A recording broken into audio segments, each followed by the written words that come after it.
Ladies and gentlemen, welcome to the Link to the Past Randomizer 2019 tournament here on Speed Gaming 3. Today we have Game 2 of the match against sab0tender and TheSabin in the Group AA. I'm Professor Render, and joining me in my commentary booth is Hammer Bro. How are you doing today? I'm doing great, man. I just came off of one commentary. I've got this one coming up. My itch for rando is definitely being scratched. I love it. All these races, all these great runners, all this insane routing, and really some terrible seeds, if we're being perfectly honest. I'm hoping to see something that's a little quicker, a little nicer to our runners. I don't want to see anyone get randoed. What are you looking for in this race? I'm just looking for a clean and fair fight.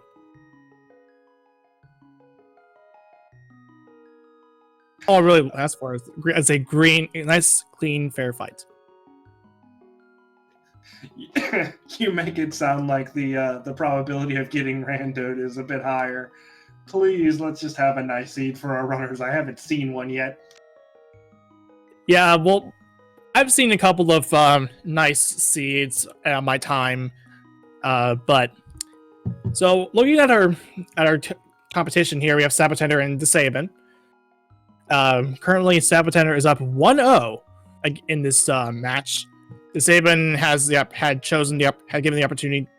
was given the opportunity to pick a different randomizer, a different setting in the randomizer, and only one setting. We are not sure what that is, but we're looking for a nice, fun experience here. We should be heading it in pretty soon. Yep, sab0tender giving us a really cheeky hello. So I guess everyone in chat, that hello is for all of you. And TheSabin just kind of stating his name. So we'll see. Have you seen much of either of these runners? I've seen the sab0tender, but never TheSabin. Yeah, I'm in the same boat, so it'll be kind of interesting to see the meta game and if TheSabin decides to play things a little differently based upon what they know of sab0tender or vice versa. And we are underway. Starting things off with Blue Mail in Link's house, some early protection. Yeah, and that can be really nice because some of these seeds have been a little more stingy with their early and mid-game hearts. So that Blue Mail will help people die a little less. Oh, definitely. And looks like both runners are opting to check the old man or the uncle to start off. Yeah, pretty standard play. Really nice full magic drop from tier 1. That might be something that'll come in handy later. Oh, definitely. Uncle's going to give us 300 rupees, a big old jackpot. Alright, so it seems like Uncle tried to make off with our allowance and then didn't quite get very far, and now he's decided to give it back. And there's another spare 20 rupees there. sab0tender already going for a divergence. Also, sab0tender looks like they might be opting to go and check out Sanctuary next. And an early bow. That is interesting. That's one of the big changes in the new version here, is that bows are now progressive. sab0tender, with all of his money, probably going to go just get bombs right off the bat here. Speaking of which, there's some on Lake Hylia Island that are completely and totally useless until we get a couple more items. Yeah, and looks like TheSabin is going to head directly for Kakariko. sab0's going to buy some bums off of the shop south of Lake Hylia, just north of Lake Hylia. You know, that's kind of an interesting routing choice from TheSabin, because there are 2 locations up in Lost Woods that don't require bombs that could be holding some. Yeah, but looks like TheSabin's going to buy the bombs anyway, because that whole 300 rupee grab from the uncle makes this a lot easier, and because we also bought the heart piece off of the bottle vendor. sab0tender going to check out Mini Moldorm Cave, while the back of the tavern gave us 20 rupees. And Mini Moldorm's doing their Mini Moldorm thing and just kind of being a pain in the butt. Yeah, but it looks like sab0tender managed to get him just fine, so in the Muldrum Cave, we have some money, some bombs, a heart piece, and never said 10 rupees, 10 arrows rather. Yep, so basically just a refill cave with a little over 100 rupees as we see the Power Glove over in Blind's hideout. And another huge rupee hoard. Alright, giving us money early on. Yeah, these early money makes this a lot more richer, and we have Sora money right out of the gate. A few more, we will have enough to take care of the rest of this entire seed. sab0tender finding 10 bombs from the dam. That's the same 10 bombs that the uncle would give you if you are playing standard. Speaking of bombs, there's a couple more in their vanilla location over on the, on the TheSabin side. And some more bombs, just for good measure. Can't go wrong with many come on. bombs. Oh. Now they're just being rude. Well, there was another 300 horde, so that will take care of all the money for the rest of the seed. Yep, sab0tender making an interesting early Agana check. Yeah, this check has been kind of common as of late. Well, pretty common because it's an out-of-the-way check that you want to get rid of as soon as possible. That way, if there is something there, you don't have to... your opponent might consider, like, oh, I might put this behind, only to realize that, oh, looks like Agana did have something. Yeah, it's also really, really interesting to see these runners go back and forth, because with the new version, no one's quite hammered out the meta yet. That changes every time they do some updates, and no one really knows what's going on. So there's a lot of interesting choices being made as people kind of guess where logic is leading them. Sabo grabbed his bow, and it looks like the TheSabin's going to see what's on the race game. And it's a green potion. So that first bottle kind of being a fetch quest, as he can grab that and then head right back up to Sick Kid.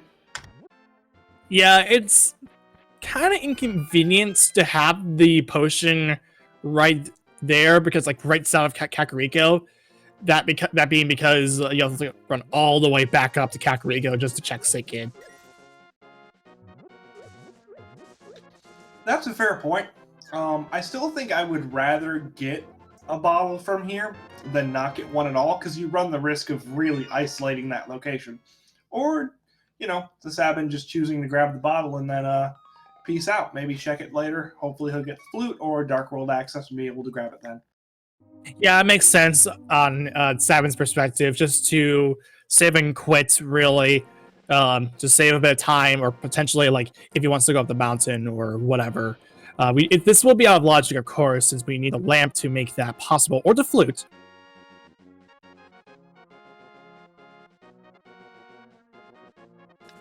I also kind of find it interesting that TheSabin has chosen to break Death Mountain as opposed to doing... Oh, maybe not. Looks like he's going to do the Lost Woods checks. Also starting with the Lumberjack checks so that we can figure out if Aghanim 1 is required or not. Well, for at least the item that's on there. Yep, since he skipped those earlier, it's nice to go back and kind of double check them. Yeah, just 3 bombs, so we're not going to kill Aga 1 solely for 3 bombs. But that doesn't mean we can't write off the possibility of one. Okay, oh, there's 3 bombs. Darkwold's Aghanim 1's dead. There's a possibility that we might need to kill Aghanim 1 for the Darkwold. You know, it seems like Rando's doing that thing where it doesn't give you something right away, and then you go buy it, and then it just throws them at you for the rest of the time, because there's another set of bombs over in the Lost Woods. Quite a lot of bombs to start off. Nothing too crazy so far. Now with the bow, we could try and do... We could do bow escape, because that is an option that you can do, and something that might be required if, say, you are playing standard and you get the bow. You have to do it no matter what. And TheSabin is going to sequence break up to Death Mountain. Yeah, there's only a couple of items here that Sab0tend's going to be able to check. One of them obviously being the old man that he escorts. He'll be able to grab whatever item is in Spectacle Rock Cave, should he choose to, and he'll be able to see the Spectacle Rock item that's sitting up on top, but not be able to grab that. So this isn't a really dense play, but it does unlock an extra save point. You're probably going to have to come to it at some point anyways, so might as well. I don't mind giving 20 rupees. I also find it interesting that Sab0tender decided to use bombs in order to see his way through there. It makes sense though, since he does not have arrows for his bow.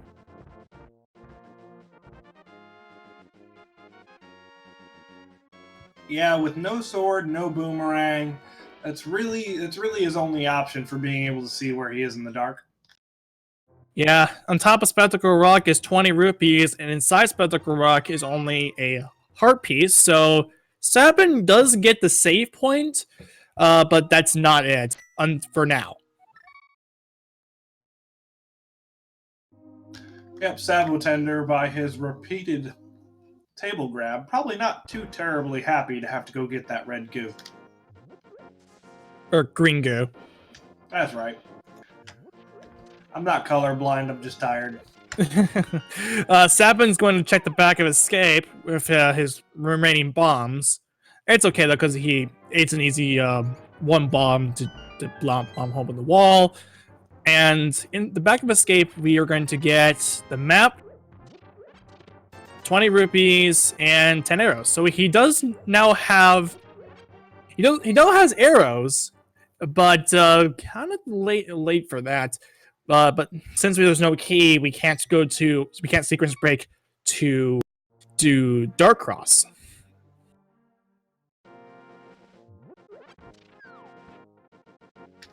Yeah, that is something that is hard locked right now. I do find it interesting that neither runner has headed over to Eastern Palace area so far, especially with that bow. A lot of runners will choose to just head over there and knock it out, lamp or not. We haven't seen that yet from our runners. Yeah, it's interesting because we have the bow and there's not a lot of arrows so far. But really, I think since they have there's no sword, there's no other weapon outside their bow and bombs. They might be holding off on Eastern Palace until they decide to go into that's part of their last locations to check before possible rolling out. It's probably an Naga Seed.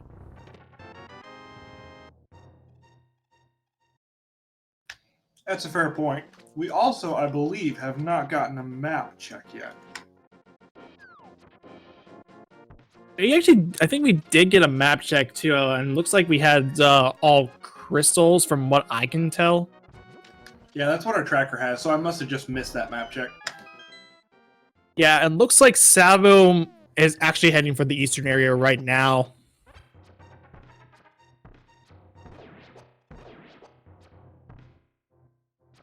With at least 20 arrows that sab0tender can use, it makes sense for him to go down here. And here's our map check. There's actually Eastern Palace is one of our 5-6 crystals.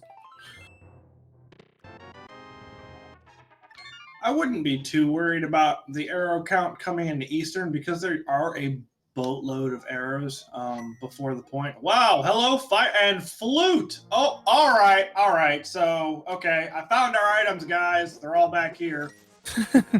So both rods and the flute. That is an excellent Sahasrara closet. That is a lot. So now the interesting thing about this too, with the fire rod being in Sahasrara's closet, if the big key is not in the big key chest of Eastern Palace, we can actually logically clear it out. And I say this because in version 31, they made it so the fire rod can be logically required for dark rooms that have a torch box that you can light. So things like using the lamp or the fire rod to light the torch boxes. There are a few places in the game that lets you light the torch boxes, but in Eastern Palace especially. This lets you, if the big key is not on the big key chest, of course, we can actually clear it out. No problem, because there's only one room that you have to worry about with that torch box, and that is required to get to the back. Yeah, I think either way, our runners aren't too afraid of a dark room Eastern Palace. Hey, look, it's a red goose. You didn't have to pick up that green goo after all. So there's the big key, so we can logically clear this out.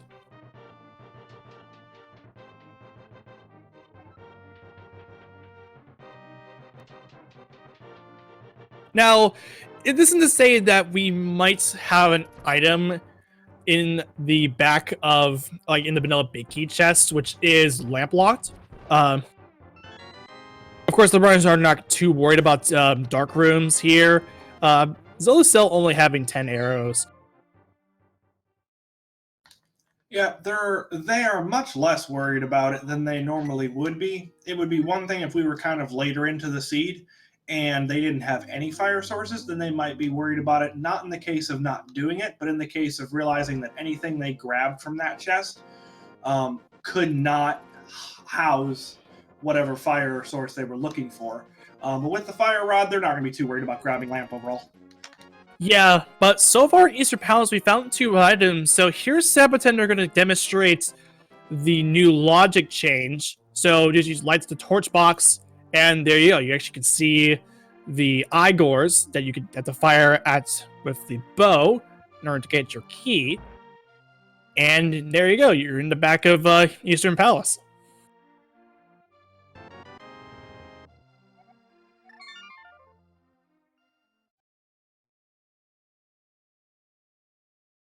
Yeah, and also there are a lot of nice changes from version 31 from version 30.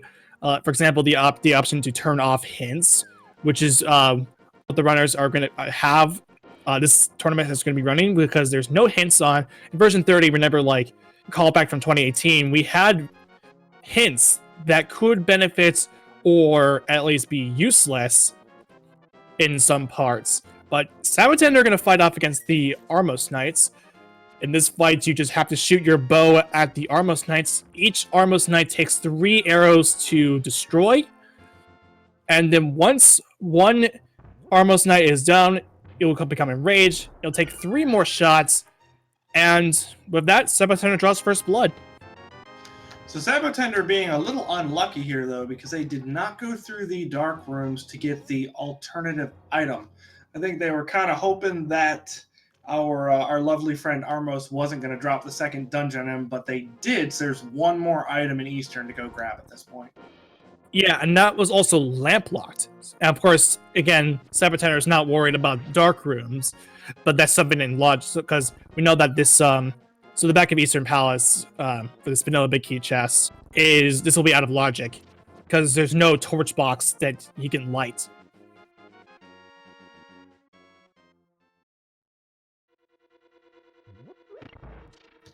That is correct. But either way, he wants to make sure not to leave that item there, or else it would be super isolated, and that's just not fun.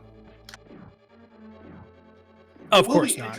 It'll be interesting to see if TheSabin chooses to make that same choice, because I don't see that very often, people kind of gambling on a 50-50 like that. Yeah, but well, really, when it really comes down to it, it's really a 50-50. It's either Armos or the vanilla big key chest. There's no in between. You have to pick one and stick with it. And considering that Armos was in logic at the time of sab0tender doing Eastern Palace and soon TheSabin, it makes sense for sab0tender to go to the back of Eastern Palace, so that way he could potentially see if he wants to, he needs to go back in, or he'll be free to go.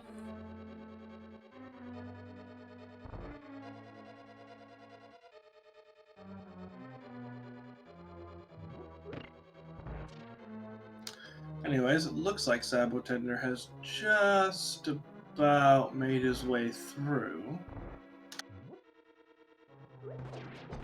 Yeah, the one room with this Stalfos, you need to find the key and the pot too. It can be tricky, but if you know just to hold left and hold the pots up in the just throw the pots up in the air, you should be okay. Then just go up, you'll grab the key there, you'll just be out scot-free. And red mail. Not a bad grab. sab0tender probably isn't thrilled about that, but you know, it could have been worse. Well, since sab0tender is at 6 hearts, it does help. It does benefit him because, like, I mean, you have a lot of protection early on, and with that low hearts, you should be okay for most of the seed going forward.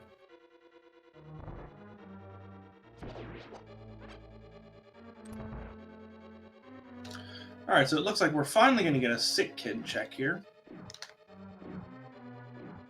It looks like sab0tender actually did do the stick kid, and I think that was just bombs. But sab0tender is going to activate his flute, and once he has activated his flute, he will have access to a bird that he can call upon with the flute, and he'll have access to 8 different locations that he can choose from in order to be dropped off by the bird.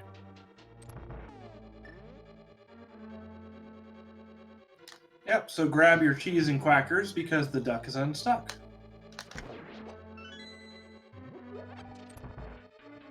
sab0tender going to head for Ice Rod Cave.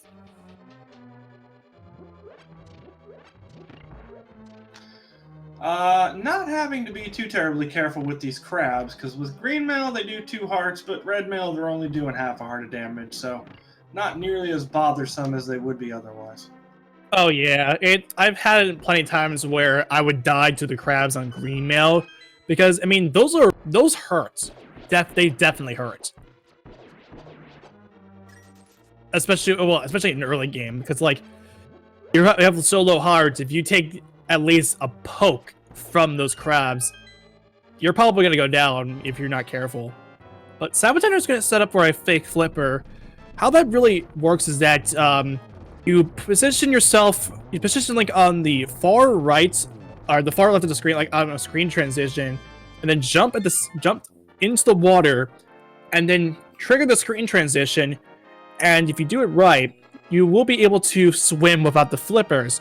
It does come with a caveat though, where if you get hit by anything in the randomizer, it will just kill you in one hit. But in the vanilla game, or that case version, the Japanese 1.0 version of Link to the Past, it will soft lock the game. Yep, our rando dev is being nice and deciding that an instant murder is better than soft locking your game. So at the very least, that's a kindness they gave us.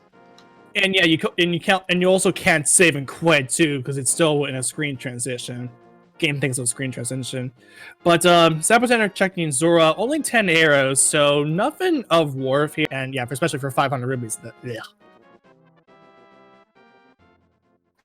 Yep, our wonderful large fish friend once again being a jerk.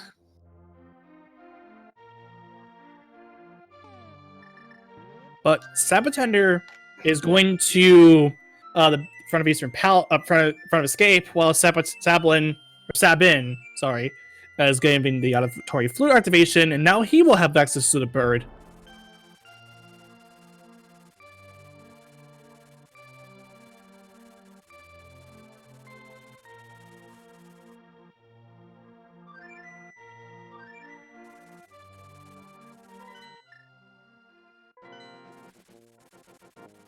Alright, looks like we're going to have another Ice Rod Cave check from the TheSabin, while sab0tender goes ahead and does the first part of Escape.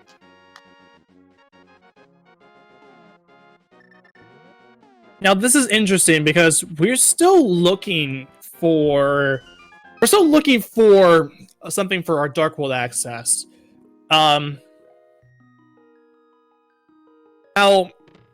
the Moon Pearl, which is needed to prevent yourself from becoming a bunny, in the Dark World.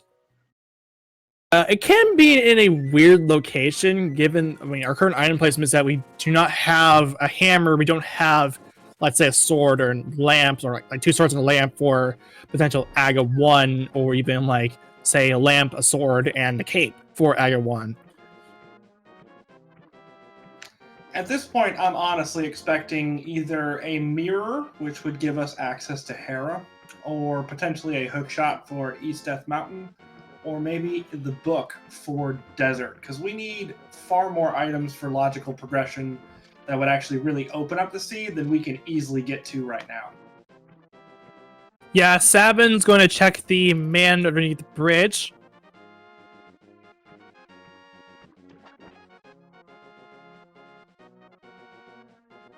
Sab0tender, meanwhile, trying to prepare for a death warp. That's not exactly easy when you have red mail. Oh, definitely not. Considering that with red mail, it takes a lot of time to even do a death warp. Yeah, it's a lot of time spent trying to actually get yourself down to a low enough health, so that way you can kill yourself on like something like the knights here, so that he can get back to the front.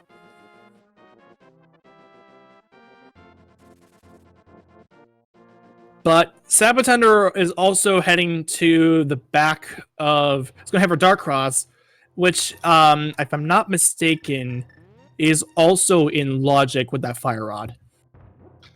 Yep, it would be, because if, yeah, because all rooms except for this one, I believe, are going to have torches that he can light up. The snake room has a couple torches, and Dark Cross obviously has several torches. Yeah, so... Except for the exception of that one room, really that one logical location for that would, excuse me, would have to be like if you were going to back of escape after grabbing the key from there, which would make it logic.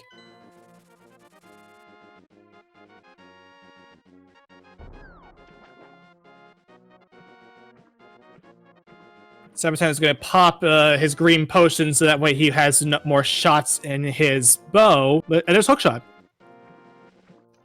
All right, cool. So that is East Death Mountain access. That's a good 8 items there, so that'll be useful. We'll probably get something out of that, hopefully. Oh, definitely, yeah. And plus, for sab0tender, this is in logic. I mean, for both runners, this is in logic.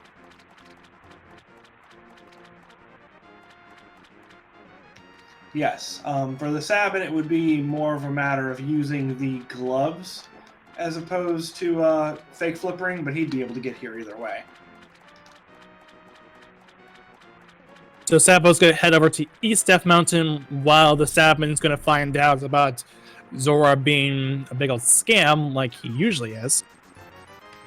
Yep, 50 rupees an arrow.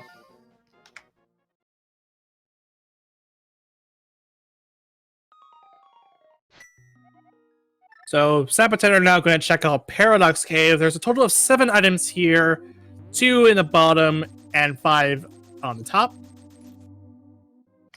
Yep, and then Spiral Cave, which I'm sure is going to be a fun, quick check, because we're going to get boots here, right? Hey! Oh, you called it! Alright, so not to have too much of an aside, but if anyone watched the last race that I calmed just about 2 hours ago, I called Boots and Checkerboard Cave, so I think I'm just going to stop calling things for the night. Hey, there's our Moon Pearl. Alright, now we're getting somewhere. Oh yeah, now we're just either a hammer away or essentially a sword, cape, and lamp for Aga 1, or a lamp and 2 swords for Aga 1. Honestly, at this point, Dark World access is looking much more likely than an Aghanim play. You just need a whole heck of a lot more items for an Aghanim play than you would one of 2 for getting Dark World access. So at this point, I would be surprised to see Aghanim be required. Okay, so sab0tender now going to check on Spiral Cave. Oh, so now this will be, instead of it being a long and arduous walk through Spiral, a certain someone over here managed to call Galaxy Brain the boots, and now this will be a really quick check here.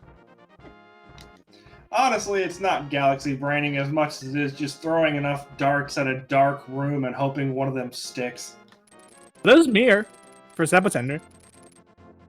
Yeah, although he didn't have a whole lot of time in Spiral Cave, he had just enough time to reflect upon his decisions. Oh. Oh, I see what you did there. You know, that's kind of an interesting choice. sab0tender probably going right back up the mountain to do Hera. Yep, there we go.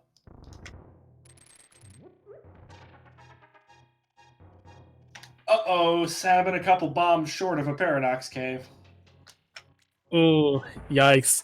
So, all he really has access to is those 5 checks here. I mean, he will get a potion and a moon pearl, but he will not have access to the boots. Yep, and since the Spiral Cave just gave us the mirror, there's not going to be any bombs there either. Yeah, that's the thing. Although, I think there are some 50-50 rocks over here just on the other side of Death Mountain, so he might choose to do that. Oh, there you go. Looks like sab0tender found a prize pack that contained 8 bombs. Alternatively, a little bit of luck goes a long way. So now sab0tender is in Tower of Hera.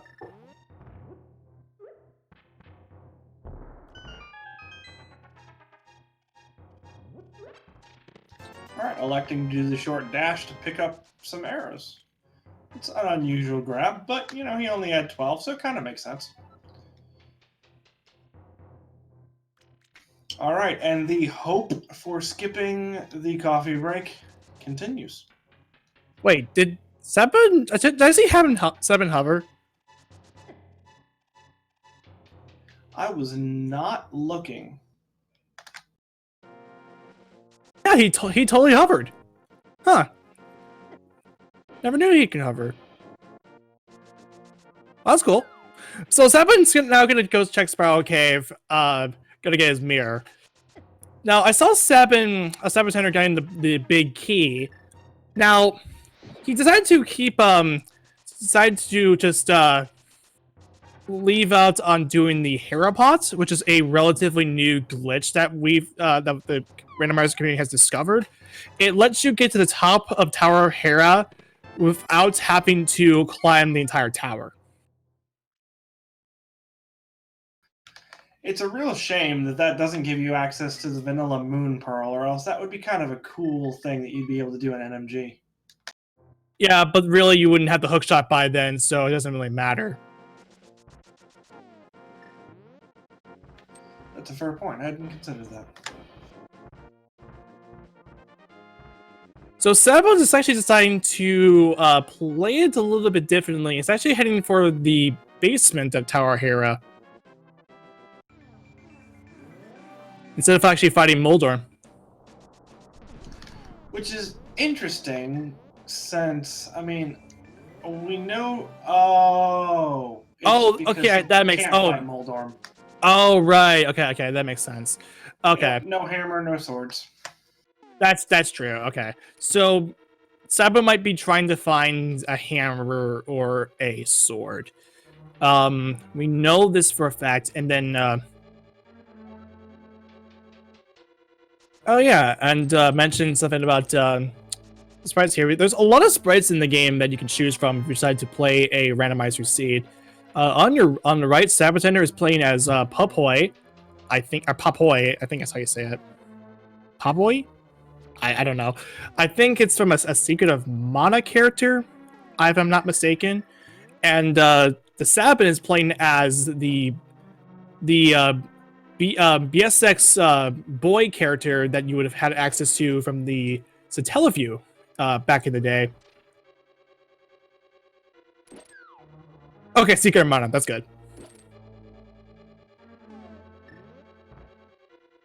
I never played Secret of Mana, so anyway.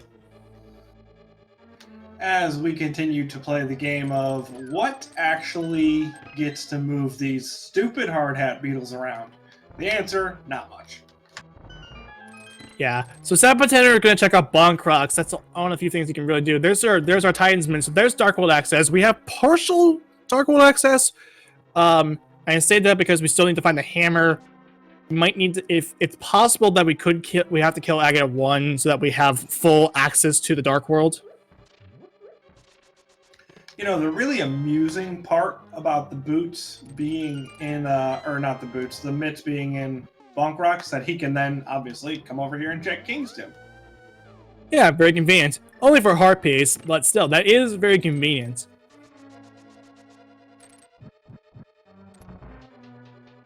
Alright, Sab0tender is going to go ahead and attempt a Hail Mary at a Moldorm murdering weapon. Not going to be successful, but I get to try it anyways. Yeah, Sab0tender won't know that until he goes over and checks it. So sab0tender will be the first player in Dark World in the Dark World. It's not even for the Village of Outcasts. Obviously, because we don't have a sword to finish clear out Skull Woods.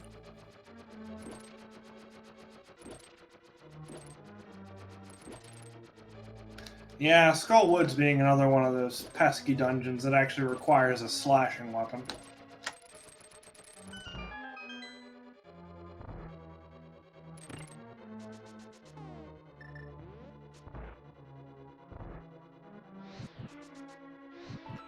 Now this is kind of interesting. I would think that without a sword, without the hammer, and without a weapon that can do any damage to blind, that sab0tender would have finished checking Village of Outcast area before going into Thieves Town. There's hammer. Well, never mind. That's a French vanilla. Oh, no, that's not French vanilla. I'm sorry. We could consider it French vanilla in the terms of the randomizer, but still. It's not a fun place to find it, given that one of the chests in this very dungeon requires it. Yeah, so Sab0tender now gets his Titan's Mitt, and now we do have full access to the Dark World because of that hammer. And SabO's opting to leave out, opting to leave here. So we do have a hammer now that we can kill Moldorm with.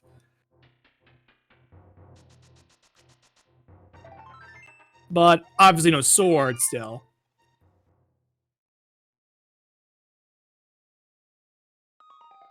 Yeah, we're still short a weapon that isn't inconvenient. Because as much as I enjoy the hammer, being a hammer bro and all, the damage is wonderful. The hitbox, less so. Yeah, Tempered Sword does... I'm sorry. The hammer does tempered sword damage, but it has a really small hitbox. And also to answer a question in chat about how many hits it takes to kill blind with the hammer, it will be 9. All weapons, regardless of what it is, will always be 9 hits.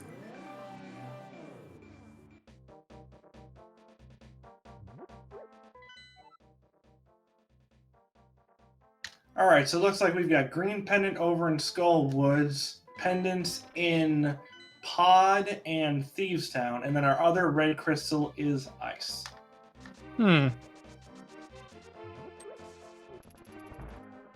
So that makes sense why sab0tender would decide to leave out leave Thieves Town, considering that it's oh, there's lamp on the dick game. But sab0tender deciding to like leave out Thieves Town, considering it's a pendant. You don't want to go like too deep into Thieves Town, but it's not a bad dungeon to dive as a pendant. It's a really easy dungeon, especially now you have a hammer at your disposal. You'll still be able to kill blind because it will always do 9 hits regardless of what weapon you're using.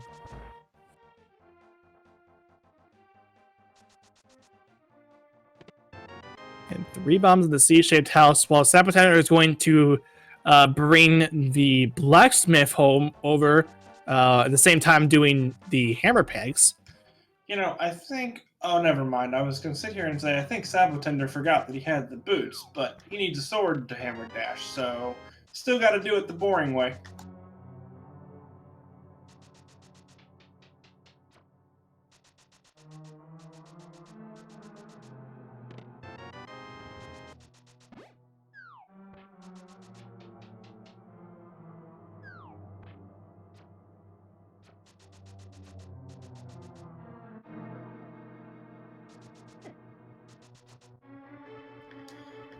All right, so since this is a non-shuffled key sanity or maps and compass shuffle, the dungeons will actually tell you what they are based upon the music.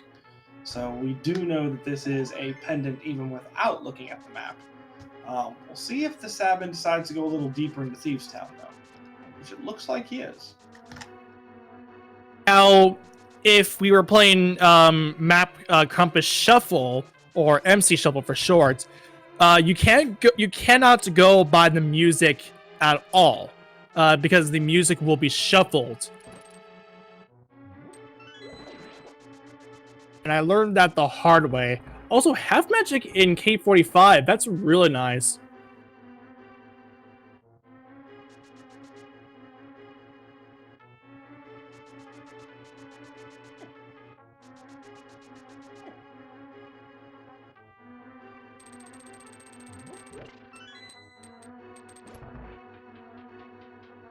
Alright, so the interesting thing here will be seeing if TheSabin runs across anything that's either required or highly useful in Thieves Town, as it's less likely that sab0tender will be heading this way outside of a last location check.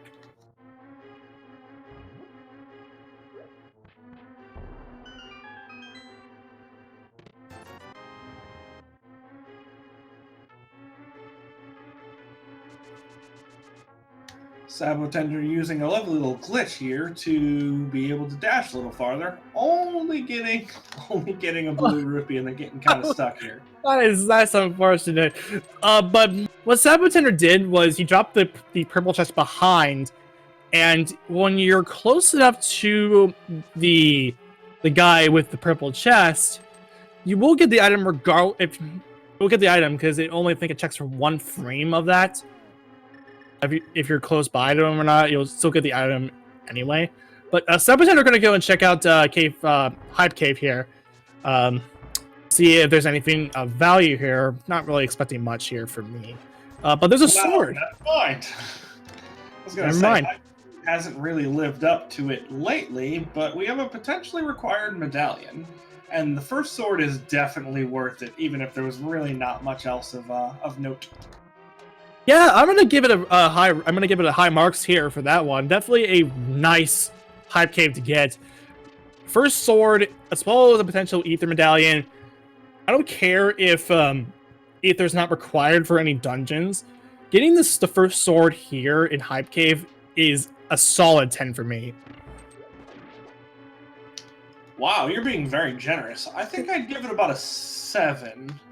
It could have given me something else useful here that would have bumped up a little more. But it was definitely nice. Oh, definitely. But 7 is going to fight off against Blind. So the fight is, if you have the proper materials for it, this fight can be scripted. But again, all Blind really takes is 9 hits, regardless of what weapon you're using. So he's doing Hammer Blind here. But that was an excellent Hammer Blind. It really was. Took minimal damage, didn't have to worry about it. You know, I wonder if TheSabin didn't really think about the fact that this was a pendant, because it's kind of interesting that he chose to murder Blind, given that Blind tossed a dungeon item at him.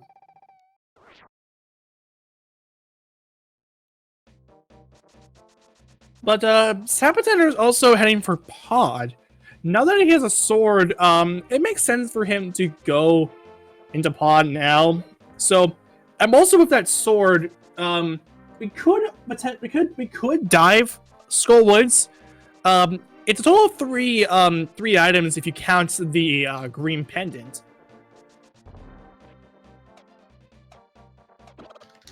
So an interesting thing to think about is the fact that, so we know it's not map and compass shuffle. We know it's not standard. One of the changes that it could be that we wouldn't necessarily know until the end is 6-6. And if that's the case, then one of these dungeons wouldn't have to be completed. We also know it's not fast scanning because we have seen the pyramid and there wasn't a big old hole there. So GT is going to be required. Or it could also just be like that Sab0tender never just decided not to change any settings and leave it at 7-7. Right. That also is an option. But at this point, the only option that we wouldn't be certain about is the 6-6. And if that's the case, then we don't need. It kind of changes our go mode a bit. Oh yeah, definitely.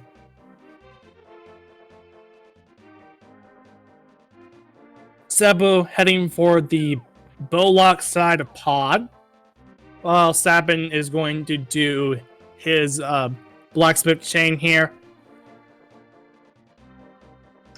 Although, honestly, outside of medallions, there's not really a whole lot that would be required even for all 7. We'd need the Cane of Samaria, and we'd need the flippers, and then obviously whatever medallions are required for our last 2 crystals. But that's it, outside of another sword for the big pig himself. Yeah, because the one thing to consider too is that you cannot hit him with you cannot damage Ganon with just a fighter sword. You need to have a master sword or higher. And even if you have a master sword, you will have to do master sword spins, because master sword spins do the same damage as tempered sword slashes. One thing to consider is when you're using a spin slash, it's fighter sword, you'll do master sword damage, master sword tempered damage, and tempered gold sword damage. And gold sword will be the same as gold sword's tempered sword slash spins.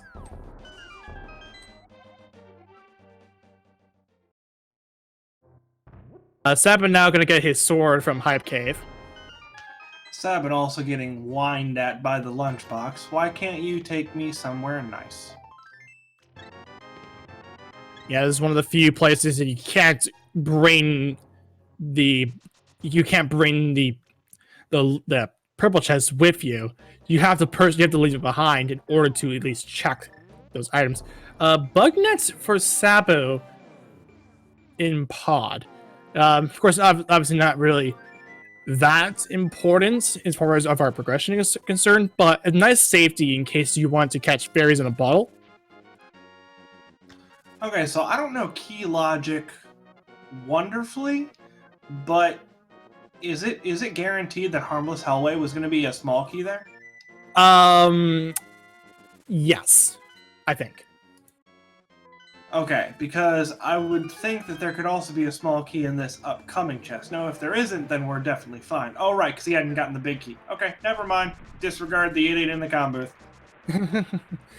Looks like it was Quake from Misery Mire. Alright, so that's going to be another requirement. Nothing of use in the Mire Shed, but we do have access to Desert Palace through the mirror. Sabo going to check out, or not Sabo, TheSabin is going to check out Checkerport Cave.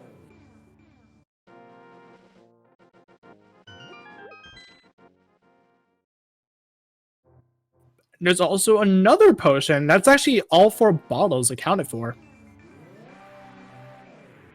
Yeah, the seed just kind of throwing them at us. Same thing with the bombs too, oddly enough. But TheSabin is going to go and check out Desert Palace here, because he does have access to it,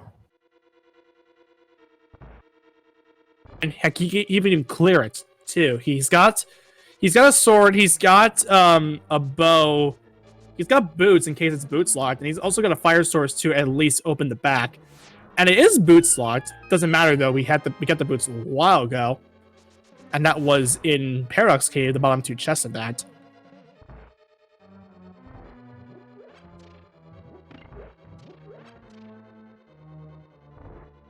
TheSabin gonna check the big chest. There's her master sword.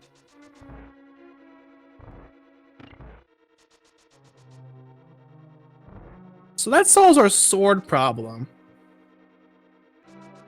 Yeah, that is one less thing to worry about.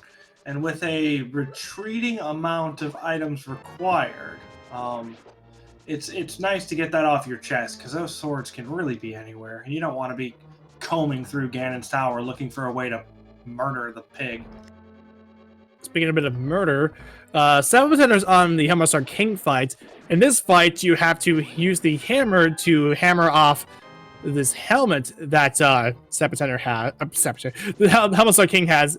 It's 17 shots, and then you use some bow or sword slashes if you have Temper Sword or higher. And that will do it for the Helmarsar King fight. All right, so I have just looked it up, and I have confirmed they have not made any changes. So this is just a standard 7-7 race, which makes sab0tender's decision to grab a couple of pendants a little bit odd. But we did find the powder from the Helmarsar King himself, which opens up the magic bat.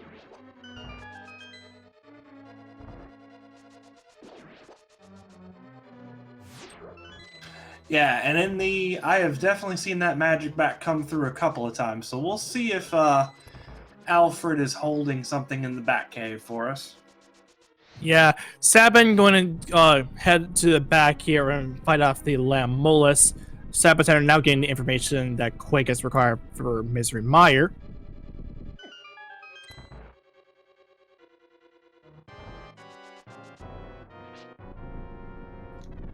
Alright, so now knowing that it's a regular 7-7 seed, Sabin not having fun with those fire rod shots.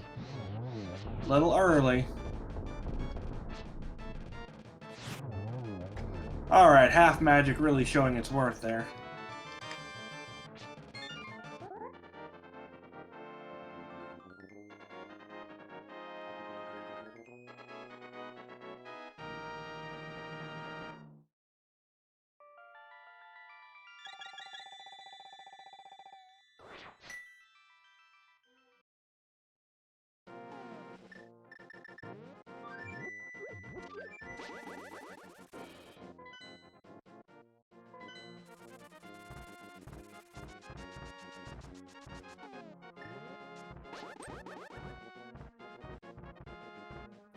Alrighty, and here we go. Looks like we're headed up towards Hera.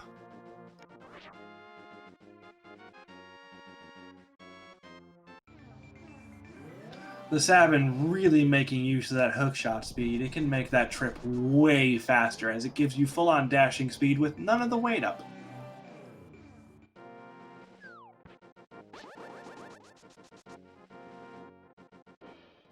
Meanwhile, sab0tender continues plowing through Desert Palace. Pretty quick when you have the boots. You're able to run through it relatively fast. Without the boots, it's really unfortunate, though, as they kind of designed some of these dungeons that are earlier on to be perfect with the boots. Mainly Desert Palace, also Thieves Town, which can be really unfortunate when you're walking down those long corridors. Oh, definitely.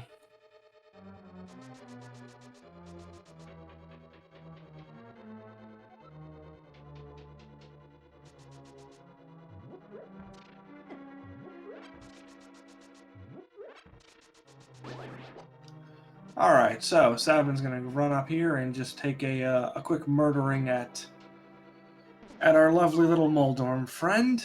Or perhaps get stopped by our bumper here for a second. But Moldorm, if all goes well, will take either 3 hammer hits or 3 sword spins. Most likely the spins, but I've seen people who prefer hammer or Moldorm. Yeah, 7 was a little bit too high, and that's why he fell into the hole there.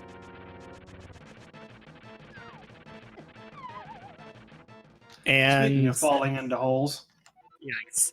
So, I mean, fortunately, Sabin didn't have a whole lot of hits on Moldorm. So it's an easy refight here. Yeah, but unfortunately, the amount of hits that you have on Moldorm does not change the saltiness level of having that sucker knock you off. Oh, especially when you get hit in the middle, down the middle hole. That's never nice. But on the Elder's Quake. All right, so that's one less medallion that we'll definitely need. Outside of Turtle Rock being Bombos potentially, we'll be set on Medallion. So that's one less thing to worry about, pending RTR check, which should be happening in just a couple minutes here. Yeah, really, that the fact that TheSabin managed to get the Quake here from the Moldern fight here, deciding to go there before anything else, it's really nice. TheSabin does get dead rocks, but seeing that this area you can reset the dead rocks when you scroll off the screen, that's not a big issue, especially with the boots. So now we're gonna get our Turtle Rock check, and our medallion is going to be Ether. All right, so officially, all that we're going to need at this point is our lovely little red cane and flippers.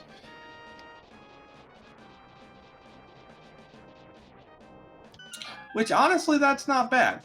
We are about 54 minutes in because this seed started off on kind of a stringy, long trail of items that took a bit of time. But we've sped up a little bit and we are gearing towards go mode. TheSabin kind of showing off, electing not to use a hookshot for a bit there. Alright, 25 rupees so far. Fisher Price first shield, and a piece of heart. Alright, well, Hookshot Cave was better left alone, unless you really wanted those 25 rupees. Yeah, but of course, since this is a check that you can really easily access, not really too bad of an idea to check it anyway. So I'm gonna go check out Super Bunny Cave now, and the Super Bunny Cave, we're going to receive 10 arrows and 50 rupees. Yeah, so Dark Death Mountain kind of being a little more on the useless side than on the, hey, I'm really glad I went up here side.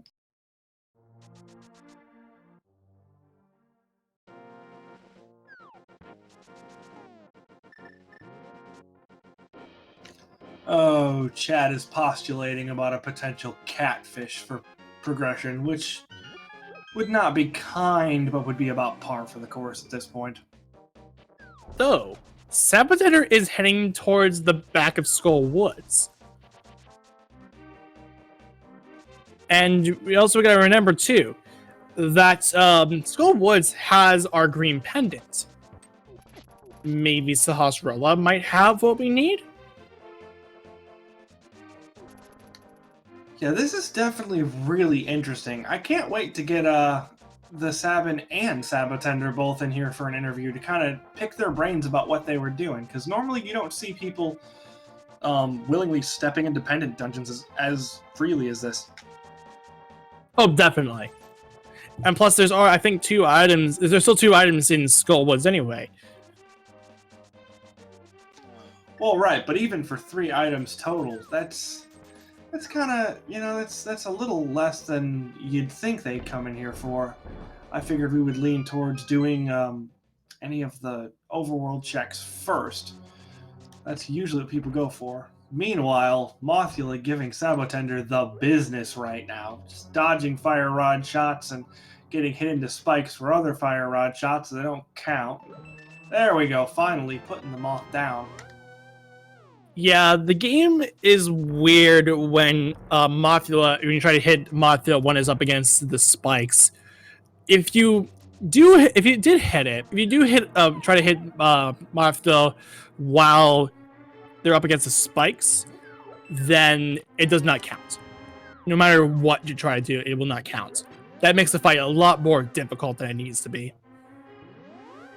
Yep, and an interesting piece of programming for our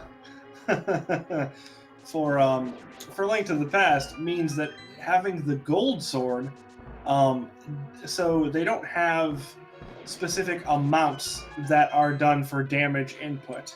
What instead they have are equivalencies. So the gold sword, for instance, does spike damage, which means that if you were to go into the vanilla game and try to take out Moth with the butter sword, you would have absolutely no luck, no matter how long you stood there and how many times you smacked him. Now, in the randomizer, they fixed this by instead making the gold sword do tempered sword damage to Mothula.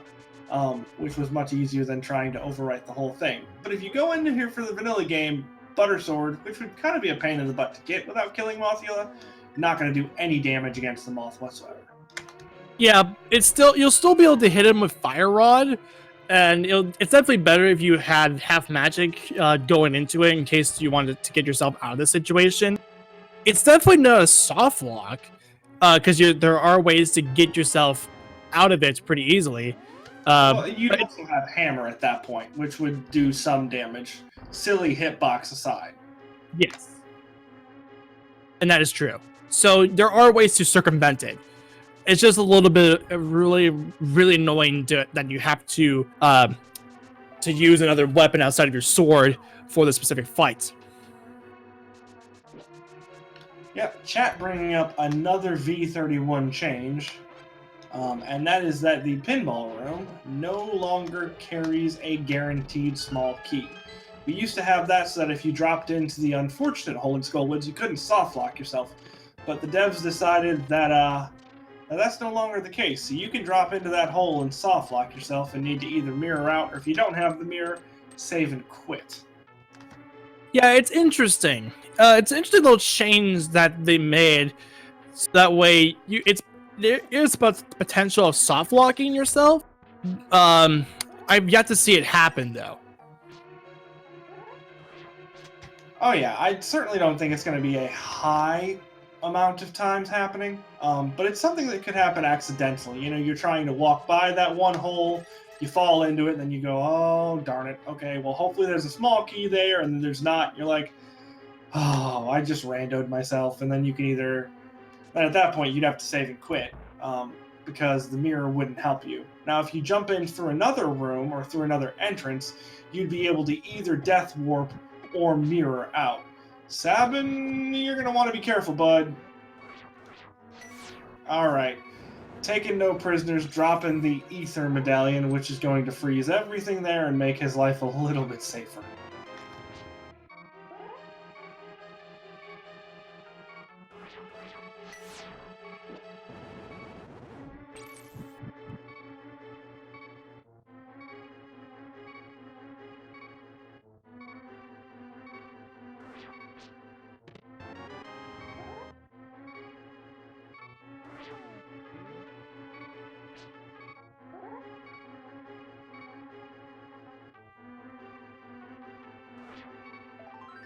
Alright, so as we have our runners, that's a really, really fortuitous heart fill up by TheSabin right there.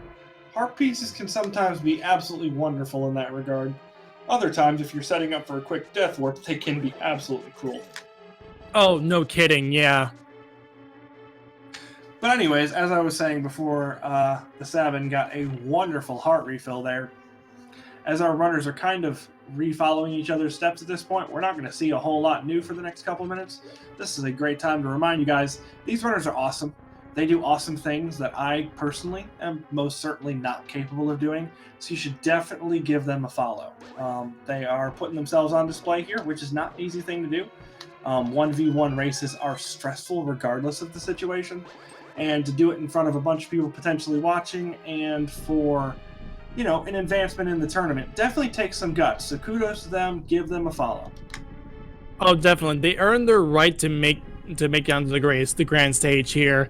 And also, as far as their standings are concerned, we're still in the group stage. This is Group AA with sab0tender and TheSabin, as you're seeing right here, as well as on the opposite side of the spectrum, we had Faraime and Matt the Ogre.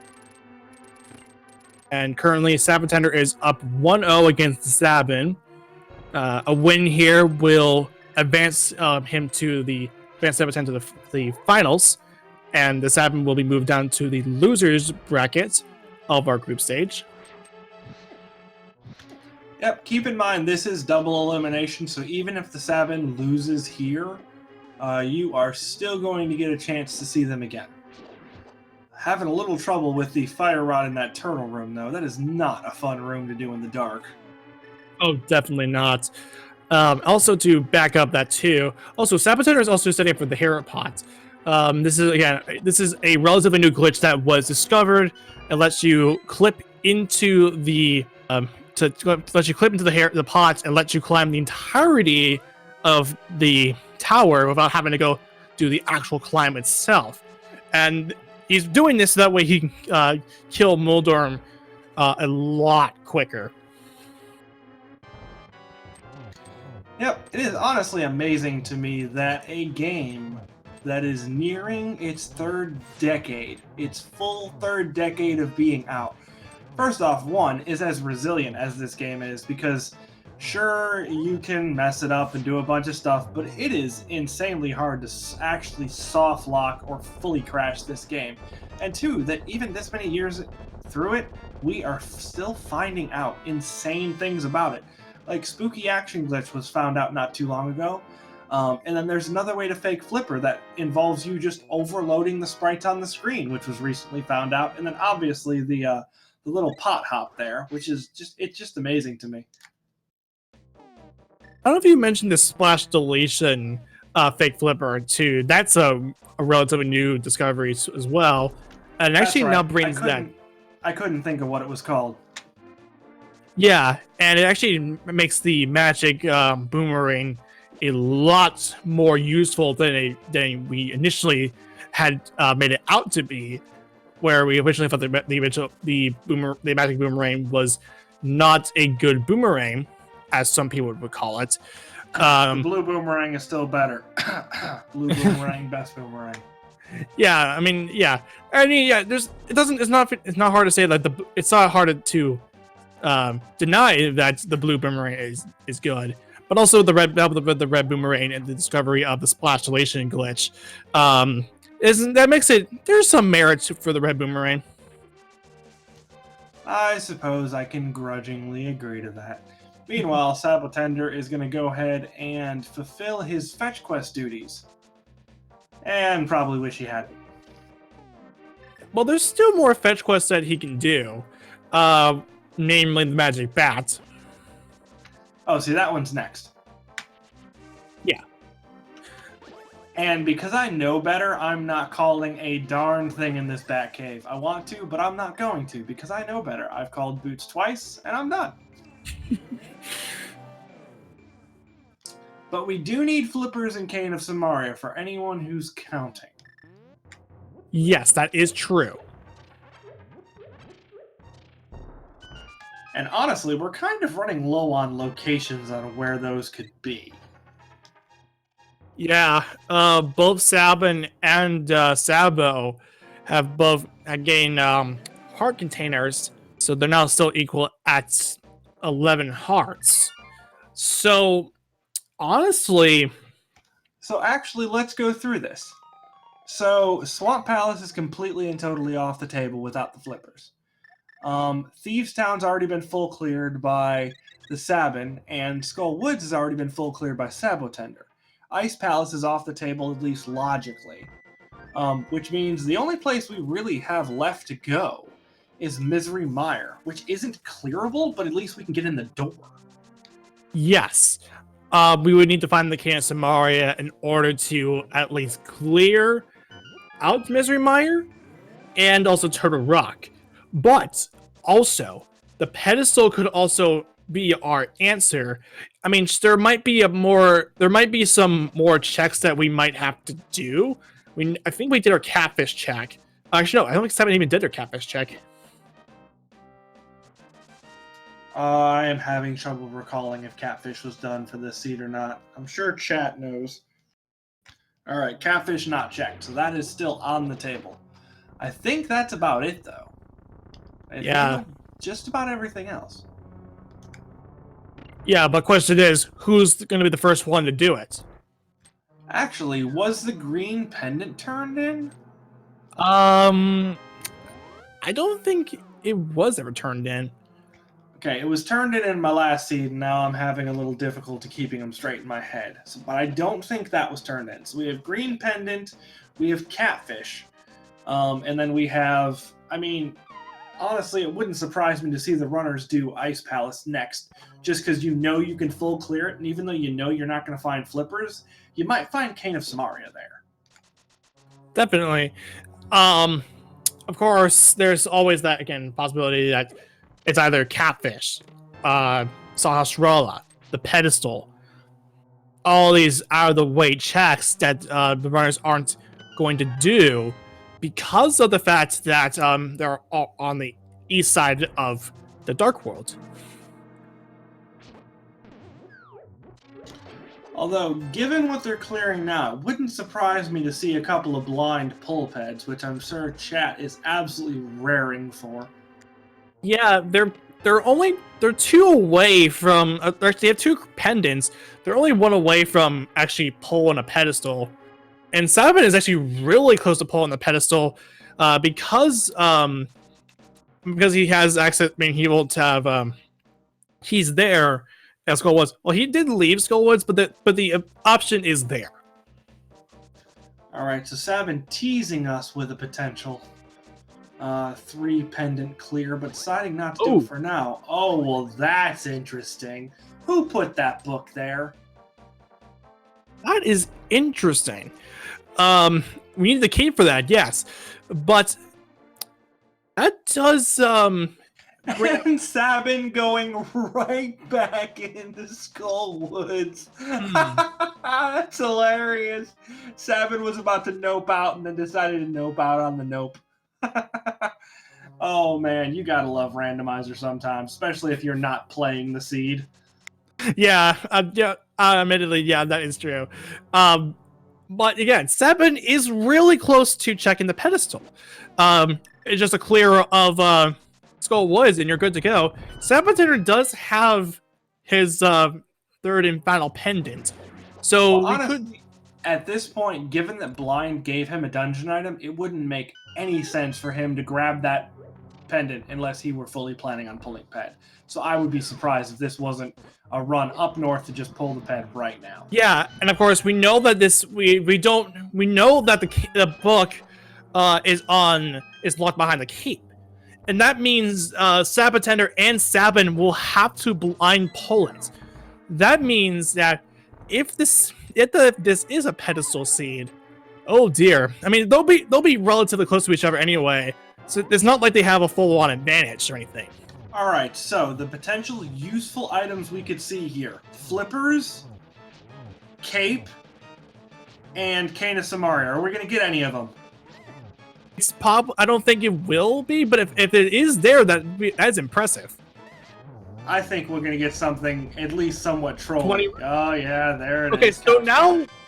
Okay, so that means it's now either Sahasrara or Catfish. So here's what you're not considering that's even more interesting. Right now, you have to consider the mental acumen of our runners. Because right now, sab0tender just pulled the pedestal and nothing. It's not useful. It's not helpful. It means in his mind, he has wasted all of that time for absolutely nothing. And the SabOtender is going to feel the exact same way right now. So the rest of this race is going to be a very interesting point of who is able to put their perceived huge time waste gap behind them and continue to play smart and consistently. Also, I kind of noticed too, in version 31, they also fixed up the pedestal animation, so that way it does now properly clear out the Lost Woods. Yeah, a bunch of great small quality of life changes made. So now at this point, we have to be extra vigilant for things like evidence of tilting. It does look like sab0tender is going to head to Ice Palace next. I think he's already gotten all of the flipper checks out of the way. Yep. So at this point, we're kind of hoping for a Cane of Samaria in here, because that would have an advantage over him going to Mire first. Yes. Also, with the fact that Ice Palace is our remaining 5/6, this also opens up the possibility of the Waterfall Fairy. And given the circumstances that both Sabo and SabIn pulled the pedestal and did their fast quest, they feel like both runners feel like they're behind. By each. They both feel behind. by significant amounts because they wasted a whole lot of time checking the pedestal and finding only 20 rupees.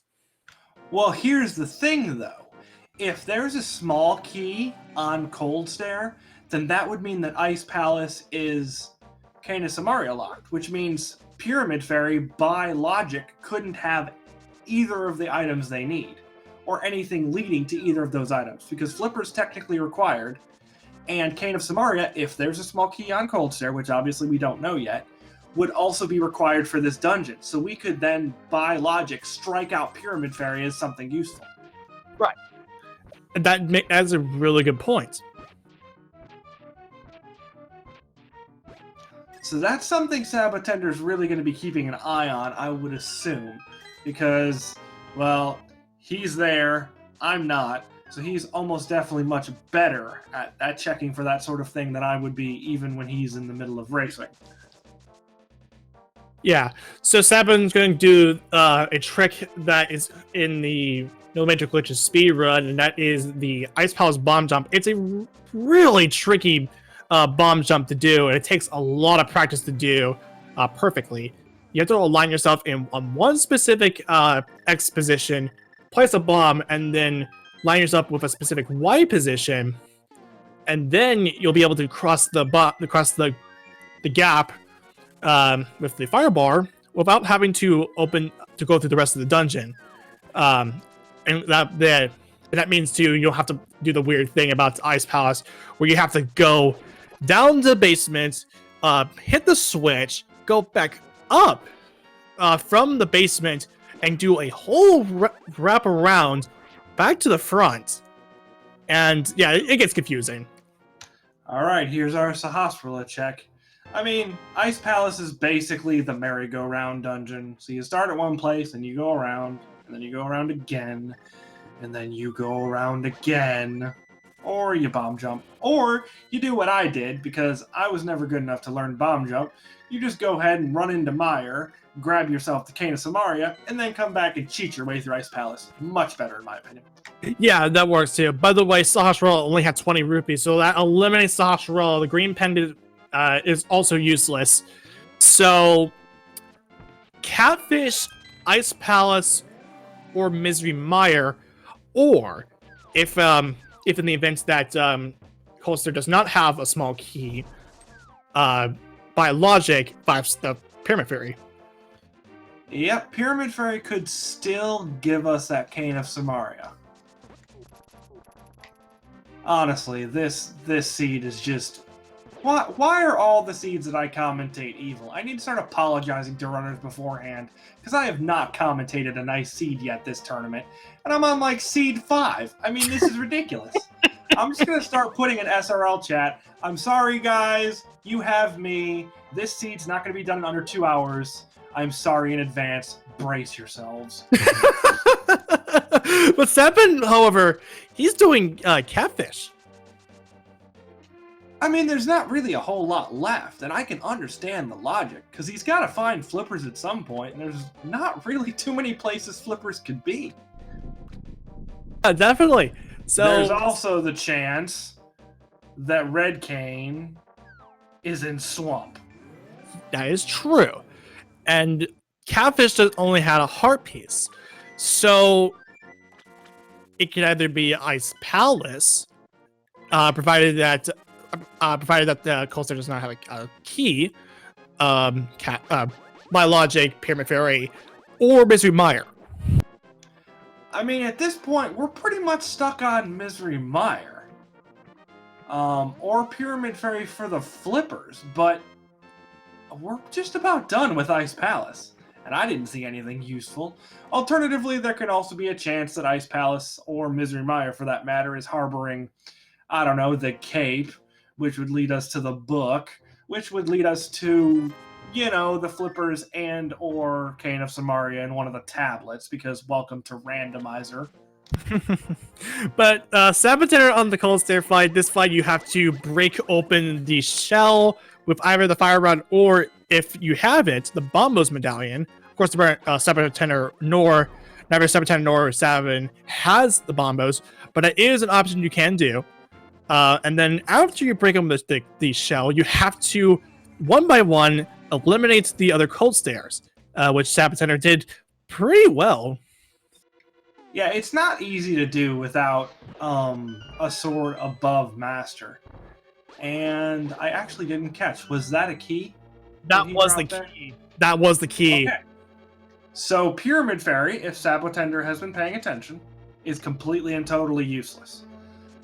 Which basically means off to Mire we go. Yes, and that also, by logic, means that Ice Palace was Samaria locked. I mean, I can still understand them doing Ice Palace because there was a decent chance that Ice Palace wasn't. Oh no, it looks like sab0tender missed that part of the logic. There was a decent chance that Ice Palace wasn't going to be locked by the Cane of Samaria, and if that's the case, then you know the Cane of Samaria could have been in Ice Palace either way.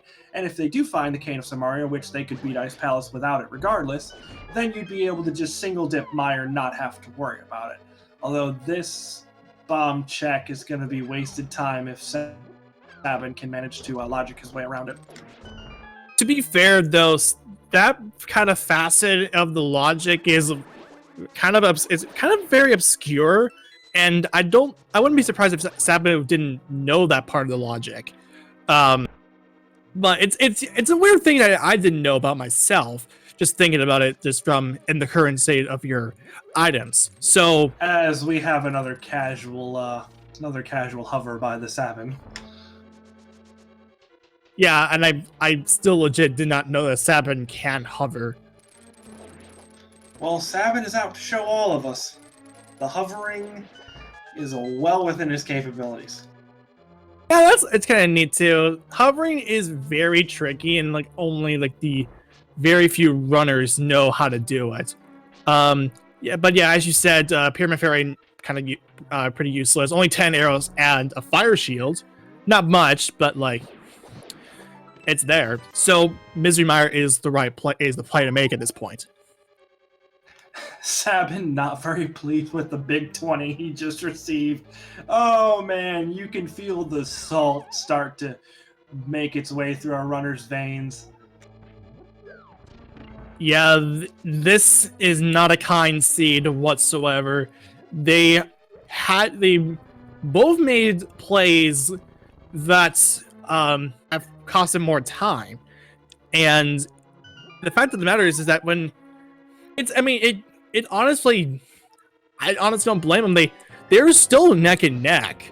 They did the same kind of checks. No one had done a Galaxy Brain in any form or another.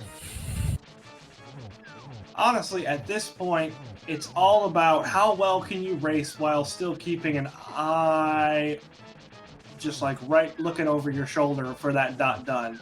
Because I'm willing to bet that both of them feel incredibly behind right now. It's really, really difficult to not feel behind just in general, because when you're racing someone one-on-one, it is super easy to just assume that they've made all the right choices, and even if you route something really well, you know, they probably routed it better. And it's really hard to not be in that mindset, and then when you do something like check the pedestal for nothing, or pretty much last location, one of the two items that they need, which they're both going to just about do at this point, they're probably going to be feeling ages behind. So it'll be interesting to see which runner runs better and more consistently while in that mindset. Definitely. That means that it can be it's very taxing. Very, very taxing. But TheSabin is deciding to head towards the Samaria locked Ice Palace. This could give Sabo an opportunity to pull ahead. Well, TheSabin already completed it. He's coming back in. I don't know if he missed a chest somewhere or cleared it kind of awkwardly, or didn't count items and is going to Ice Tea. But he just murdered Cold Stairs. So Cold Stairs dead. The dungeon is done. But I don't know if he missed a chest or just didn't count items and is going towards Iced Tea. Or for that matter, if we miscounted items and there's potentially an item in Iced Tea. Right. sab0tender getting the big key out of the the bridge. Normally that would be a godmire, but we're still looking for items, so that kind of facet's not there. There's the Case of Moria. All right, so now we're just flippers away. And with that being the Cane of Samaria, we're basically right now with what we're capable of clearing. That flipper, stupid flippers, man. They are either the other item in Mire, which sab0tender is really, really hoping that Vitreous is about to drop, or they could be in Turtle Rock. This is a huge time sink for Sabin having to come back in here. But the good thing about sab0tender finding the Cane of Samaria in the spike room is that this makes the godmire very useful. And to answer a question in chat, the pedestal was only 20 rupees. And both runners pulled it. So at this point in time, they both feel like they're behind. Yeah, it looks like Sabin is just clearing everything. It looks like he just about go-moded Ice Palace, and now he's kind of coming behind and grabbing his items. So yeah, I believe at this point I would give the lead to sab0tender slightly, and we'll just kind of see depending on where those flippers are, because there could very well be a couple of red herrings that we run into beforehand. So we'll see how this turns out. Yeah. Now, if I'm counting my items correctly, I think we will. I think there's an item on Vitreous. Actually, no. Even then, because we got the Cane of Samaria in the first two chests, so there's still a lot of dungeon to go through. Yeah, he didn't check anything once he got that Cane of Samaria and the big key, so he's really pulling the hope beyond hope that Vitreous drops a second item, just again to try and save time, probably because he's feeling ridiculously behind right now. But we'll see right now if that ends up being a hope that's useful. And it looks like the TheSabin is about to do the exact same thing, so both of our runners probably feel a little tilted right now. Oh yeah, this is a feeling that I know too well. Oh boy. So sab0tender got a key from Vitreous. That definitely means, I mean, by logic, really, we will have to continue forward anyway, because remember, we had, we found the big key, we found the Cane of Samaria. You are forced to kill Shrine up Trunks. You're forced to kill Vitreous in order to continue. sab0tender heading for Turtle Rock, which, it's an interesting gamble. There's still an item in Misery Mire. Yeah, that's fair. But again, probably feeling ridiculously behind at this point. They're both gonna be likely to take gambles that they maybe wouldn't necessarily do. sab0tender probably less likely because he does have a lead in this. But the TheSabin is playing to avoid the loser's bracket right now, so this is a very important game. And honestly, it's really easy to sit here and just watch both these runners and go, you know, if you follow the logic, the Pyramid Fairy isn't a thing they have to worry about. But when you're sitting there and you're running it, even if you're just running a regular seed by yourself with no pressure, it's infinitely harder to come up with that. And given the tournament setting and it's 1v1, I am not surprised that our runners didn't think of it. I'm sure at some point afterwards they went, oh, that was stupid, and they might be kicking themselves about it now, or it may be something they don't realize until the interview.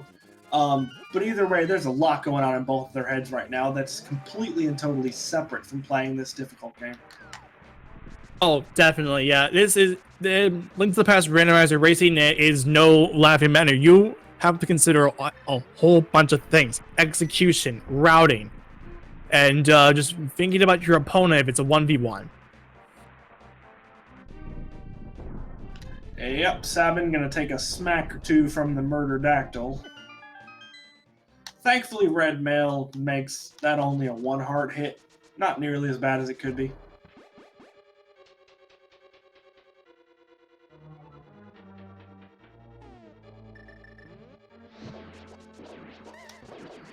Alright, so at long last, we have reached the point in the seed where we get to do our favorite dungeon, Turtle Rock. So, you want to make any guesses on what we're going to find in here? Because we've got to find... Oh my! So at 1 hour, 27 minutes, and 49 seconds, sab0tender is now in go mode. That was... I almost called that for a third time. We've got to find something. Open flippers. Well, there it is. Sorry for those of you in chat who were hoping for a double fetch quest book find and, I don't know, the flippers on Bombos or something ridiculous. We're just going to go with straightforward at this point, although I dare say our runners have been through enough. To answer your question, chat, Palace and Mire was found in Misery Mire. It was actually in the spike chest. Yep, TheSabin just picks it up, actually.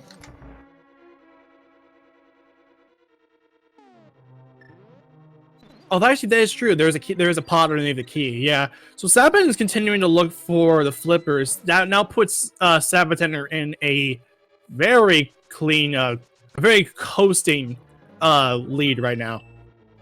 Yeah, but again, sab0tender has... Oh, wow, really? Really? You got both canes in the mire? That's what we're doing? Alright, so we're going to have to rename Misery Mire to Mage Mire, because we've got both of our canes in here. Nice. Couldn't they have just given us a purple cane and been done with it? Maybe. But there's our big key for sab0tender in the vanilla spots.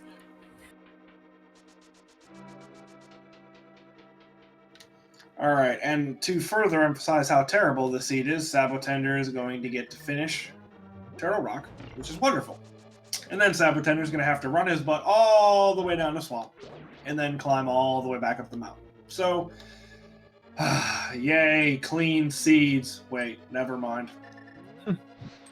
So, now sab0tender, all he really needs to do now is clear out Turtle Rock and then Swamp Palace.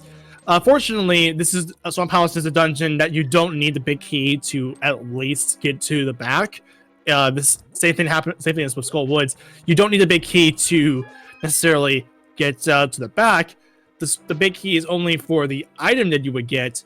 In this case, Skull Woods would have been the fire rod, and Swamp Palace would have been the hook shot.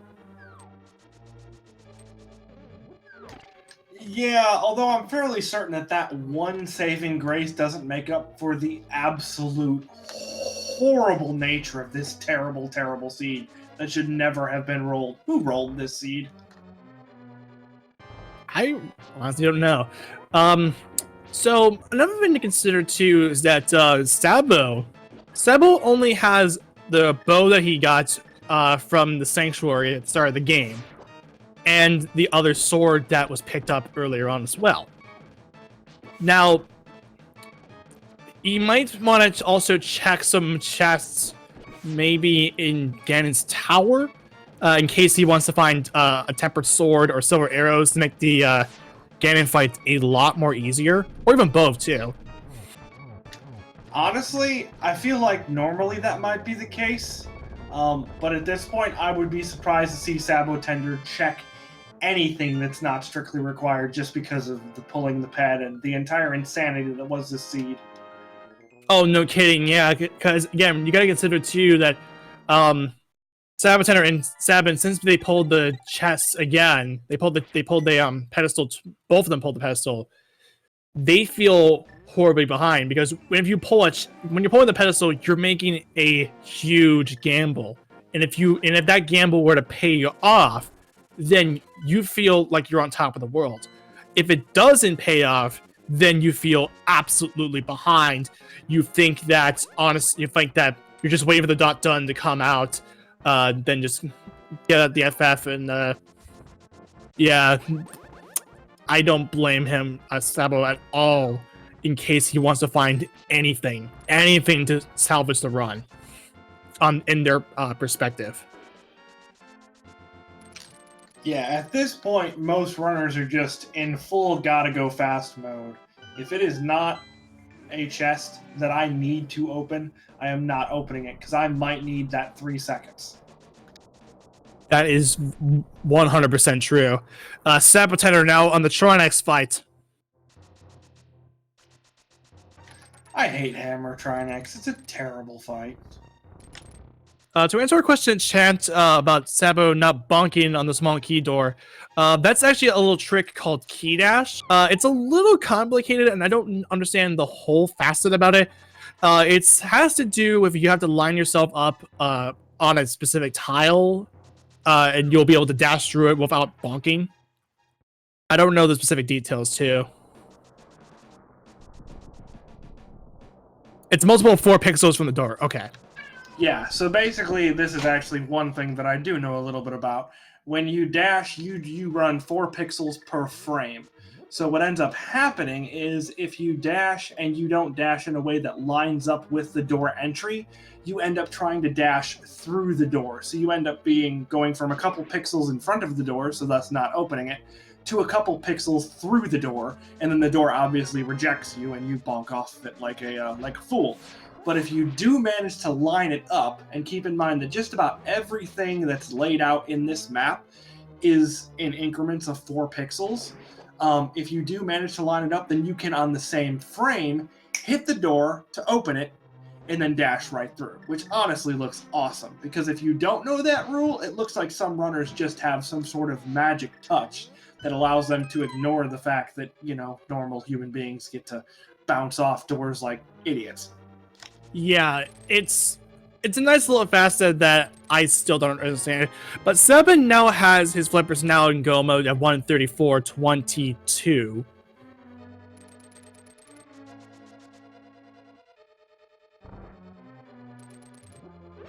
Yep, but at this point, we are going to get to see the one kind thing about this seed, which is a really, really fast swamp clear, because there's probably not going to be a darn chest opened outside of that first one that's going to give you your small key. Yeah, and to make things a lot more easier, like only one of the few facets that make things a lot nicer about the seed. Like one, stop saving grace from this. That it's a really, again, really quick dungeon. You don't have to get the big key to go to the back. You just have to grab the key from the pot and then make your way to the back, kill Argus, and then you're up to Ganon's tower. Yep, this has been a truly horrible seed that both of our runners made gambles on that did not pay off. I cannot wait for this interview. It's going to be great to kind of pick their heads a little bit. Yeah, it's interesting because like both made this. I mean, both runners made the same plays, and as a result, they still felt like horribly behind. So they're going through all these chests just to find something to salvage the run. And I keep saying this too. Now, the only way that they don't feel behind, and this might be the case, I obviously have not asked either runner, but the only way they would not feel behind in this regard, I've heard of it happening, sometimes runners will make gentlemen's agreements. And if their gentleman's agreement before the race even started was like, hey, let's both pull the ped for this race, that is the only way they're not feeling behind. I obviously do not know if that's the case, and I find that likelihood fairly slim, but the fact that both of these runners pulled the ped is kind of interesting to me, as the TheSabin decides that, yeah, maybe we're going to use the Palace and Mire after all. Yeah, and not to mention, too, he left the big key behind. Yep, and that is likely a result of the tilting that I mentioned before, because there's the big key in that chest just looking at you right in the face. Yeah, and that puts Sabo puts Sabo farther ahead in the lead. So Sabo's gonna go check the flooded chests here. 20 rupees in a heart container.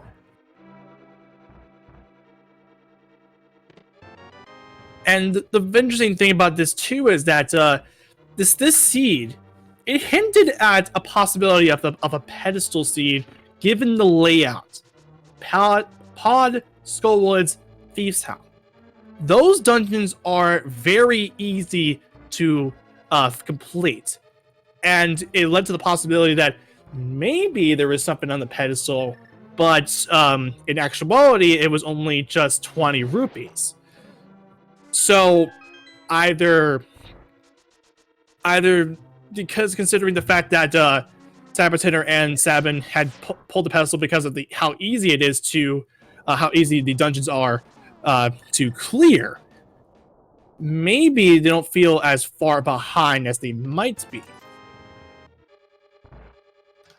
I mean, I'm almost certain at this point that TheSabin is fully convinced that there's no prayer for him whatsoever. Just by the way that he's playing and the simple mistakes that are being made that normally wouldn't be made by a runner of his caliber, he's probably feeling pretty bad right about now, which is just really unfortunate. And it happens when, you know, the randomizer decides that you're going to get randoed this go-round. Yeah, but by the way, sab0tender is on the Argus fight. In the fight, you have to hookshot away the Argai to reveal Argus, and then he starts moving around the room, skating around the water, and you will get your 7th crystal. Now, at this point... Right. So, speaking of which, I know the bot's dead, guys, so unfortunately we're not going to be able to keep score, but we still do have a guessing game. So, there are 22 locations in Ganon's Tower that could house the GT Big Key. I know this seed has been terrible to our runners. Let's give them numbers that are not 22, okay? Let's not... There's a limit. This is not the time to guess tile room, guys. Seriously, don't be that person. And I'm sure all of you are now that I've said that. But 1 in 22, anywhere, any of those numbers, that's where the big key could be in. What is your guess, Professor Renderer? Well, with 21 chests and a torch, one of them can only be the big key, so a 1 in 22 chance. Honestly, after everything we've seen, and I've said before, a clean and fair fight, I honestly want to give them at least some sort of consolation. So, it's gonna be tile room. Okay, I'm kidding. It's gonna be 3. Okay, so you're going with, if they choose the vanilla route, the torch. If not, it'll be the first chest and compass room. Right. All right. I'm going to go ahead and be full-on nice and say tile room. So essentially, you're taking what I was going to do as a joke before I said 3. I'm kidding. I'm gonna go ahead and say vanilla. So 17. Thought so. No, I'm not gonna go tile room. I am not that mean. Not after what's gonna be almost a 2-hour seed. I'm not gonna do that to either of our runners. I don't blame you. So now sab0tender is going to open up the tower. Guessing will close as soon as sab0tender enters Ganon's tower. 21 chests, 1 torch. Let's do this.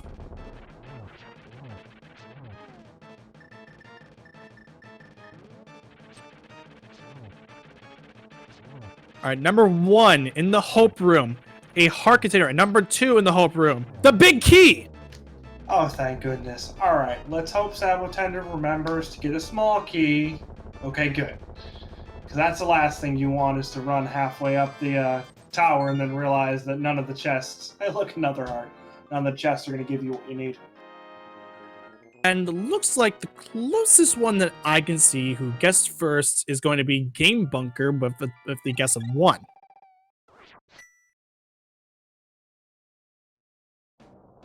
I mean, to be fair, I also guessed close too.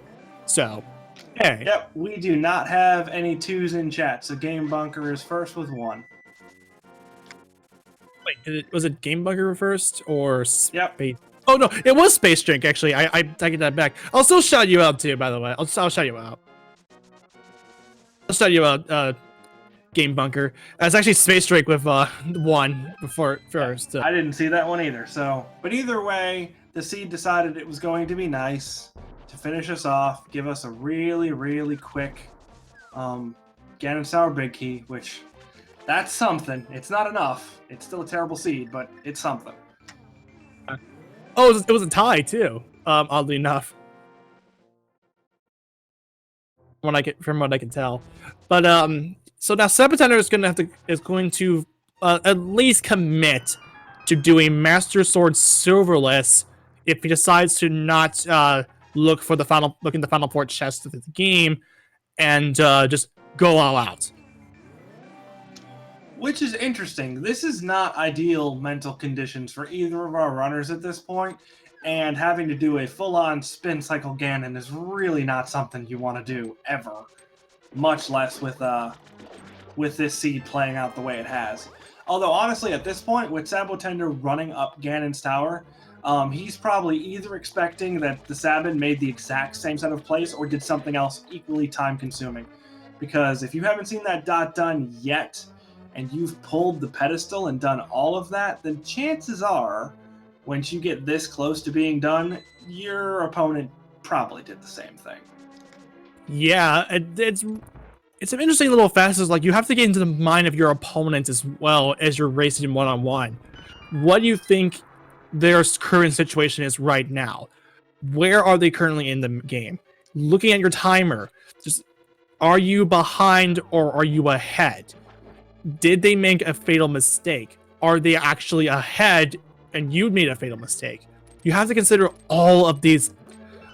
You have to consider all of that, and it's tricky. Right, but at this given point, sab0tender knows that he's not too far behind. Because at this point, he's going to, if all goes well, finish the game within about 5 minutes at the most. And the fact that dot done hasn't been seen yet means that TheSabin is no more than 5 minutes ahead of him. Right. And pulling that pedestal took more than 5 minutes off of an optimal playtime. So TheSabin must have, in sab0tender's mind, at least made some mistakes. Yes. So this is honestly the point where, like, the mental health and well-being starts to turn a corner and, like, well, maybe I still do have a chance in this, where for the last 20 minutes, sab0tender's probably been screaming internally. Yeah, and it's from all the things like looking at your SRL, just waiting for the dot done, waiting for all of that. It's also very thing. You also might have to might also make mistakes where, in the case you might accidentally trigger the jingle glitch and you might be even more behind, you'll lose your advantage.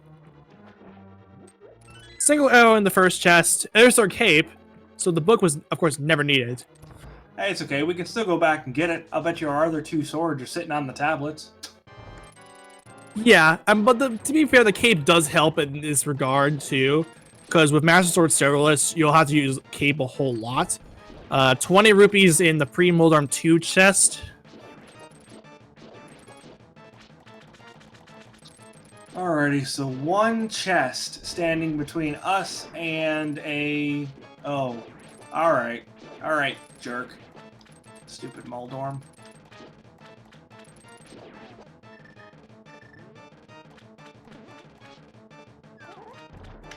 Anyways, what I was attempting to say before Moldarm most rudely knocked off sab0tender is that we were standing 1 chest away from a spin cycle Ganon. So long as we don't have bacon or silvers in that chest, we're going to be looking at probably the most unideal Ganon fight outside of a swordless hammer Ganon. Bombos. Alright, thanks for that. That was useful. Here we go. So, this is going to be Master Sword Serverless, full stop. And you know, you'd think with all of the chests and all of the locations that our runners cleared, that they would end up with more than Master Sword Silverless. Like, that's just cruel. Now, to be fair, too, with the lamp and the half magic in hand, this makes Master Sword Serverless is a lot more easier, especially with the cape. Now, this leads to the possibility that what if, let's say, like, Sword and Silvers were actually in Ganon's tower, but within the 22 locations? Or maybe left side swamp. Yeah, that's really about the only thing we didn't see checked, was swamp, and depending on which way TheSabin goes, GT or certain parts of GT. Hopefully the SAB won't check all of GT. That would require a full left side, which would be supremely unfortunate. But outside of that, as Ganon decides that he's going to make a giant lovely parade with all of his monsters. What a jerk. Anyways, spin cycle for Ganon. So it's going to be a whole boatload of spins. We've got 12 spins for the first cycle, 12 spins for the second, 4 for the third, and then a big whopping 24 for the fourth. So for those of you who feel like counting to 52, you are free to do so. For those of you who don't, just wait for him to switch cycles. Or if you want to make this even more crazy, for each spin, try to name every single Action 52 game. That's how bad this is. Okay, I'm kidding.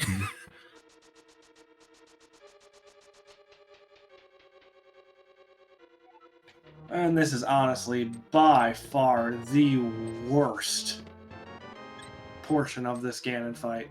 These fire bats do so much damage and they run around so much and they get in the way to such a supreme amount that you really just wish they didn't exist.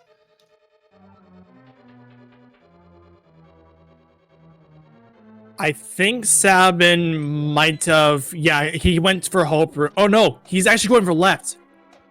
Well, but he's got the big key. That's true. So maybe he's... Okay, well, kind of forgetting how to dash there. Maybe he's going for a tempered sword or silvers? He might be doing that because there's silver arrows. Hey, there you go. All right, so I assume now he'll go ahead and mirror out. Yep. Yeah, and as soon as sab0tender actually saw that message saying that silvers were in Ganon's tower, that honestly just adds even more pain to sab0tender, knowing that you could have just spent some time to just look for that silver arrows to make this a little bit more easier. At this point, I feel like there's only one thing that's running through sab0tender's mind, and that's a running count of how many spins he's got left. Yes, that's really all that comes down to. It's also likely that he's also really hoping that he does not fall here because that might just end up costing him the race. Don't say that. We're an hour and 50 minutes in. Don't even speak about a Ganon fall at this point. That is terrible to bring up. Commentators' curse is a real life thing. Yeah, but I'm just saying, like, even if sab0tender like does fall, I mean, he's still, and yeah, he's got to do the fight all over again. Sabin could potentially come back with the silver arrows in hand. He would probably need to take at least 2 cannon falls to make that a thing. But since sab0tender is doing so well in this fight, this should not be a big issue. No, so far it has been very, very clean, which is honestly amazing to see. It's really, really difficult just doing a silverless Ganon fight, period, much less having to do it with so many spins like these guys are doing now. It is just amazing to watch. And if you think it's easy, it's because you haven't tried it yet, or because you're just much better at this game than I am. Yeah, really, Master Sword Silverless is not a fun fight. It is not fun. You need to be very vigilant, and you have to have a lot of patience to even do this. But that is going to be a complete Master Sword Silverless Ganon fight. Get your GGs in the chat. And all sab0tender has to do to close out this match is across the 1x3 bridge, and he will be set for life. And he has done so. He is going to be your winner of the game, the set, and the match with an official SRL time of 1:52:02. Get your GGs in chat, and since this seed was extra terrible, maybe get in a third G, just because honestly, both of our runners really deserve it at this point. Yeah, at this point in time, it's just like they had done so much just to get to this point in time, and ugh.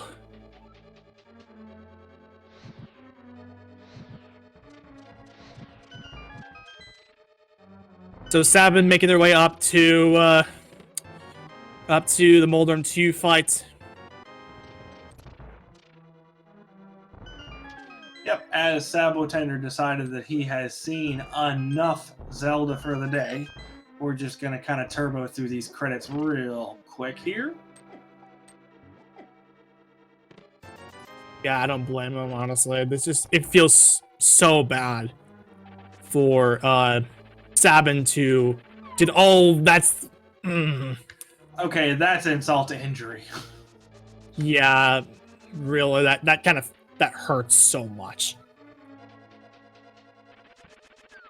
And the couch cash sleeps again. We know. Oh, look at that hover. Woo! That was lightning speed hover. That is actually that's actually really quick. I've never seen. I mean, to be fair, I've seen Andy hover really quickly too. But I feel like that's like a Andy hover than anything else. Like, oh man. That was probably a little bit of anger because he was absolutely destroying that A button.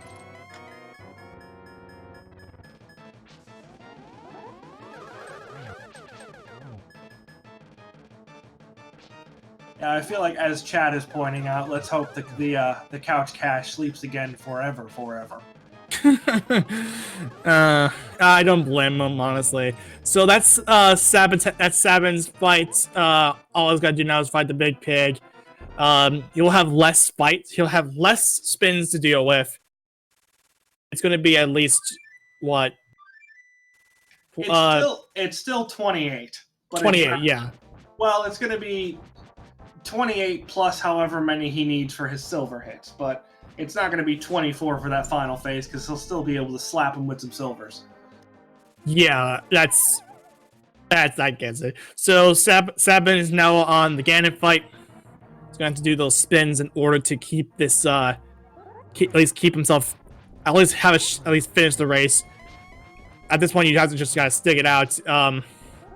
Really, if that even matter. I mean, it does. It'll definitely be a little bit more satisfying to see SABin just finish this race off. Yeah, at this point, you want to just complete the race to prove that you win. Like, it's not about beating your opponent; it's about beating this terrible seed. Yeah, that is 100% true, and yeah, I honestly don't blame anyone for even at least trying to, or at least trying to finish the seed out. Just go out strong, finish out strong, all that.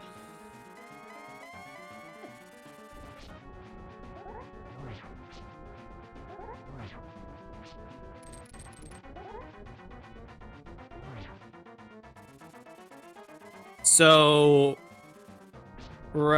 on phase 2 of the fight. A little early with that hook shot, but ended up being okay. He's still good. So this is phase 3.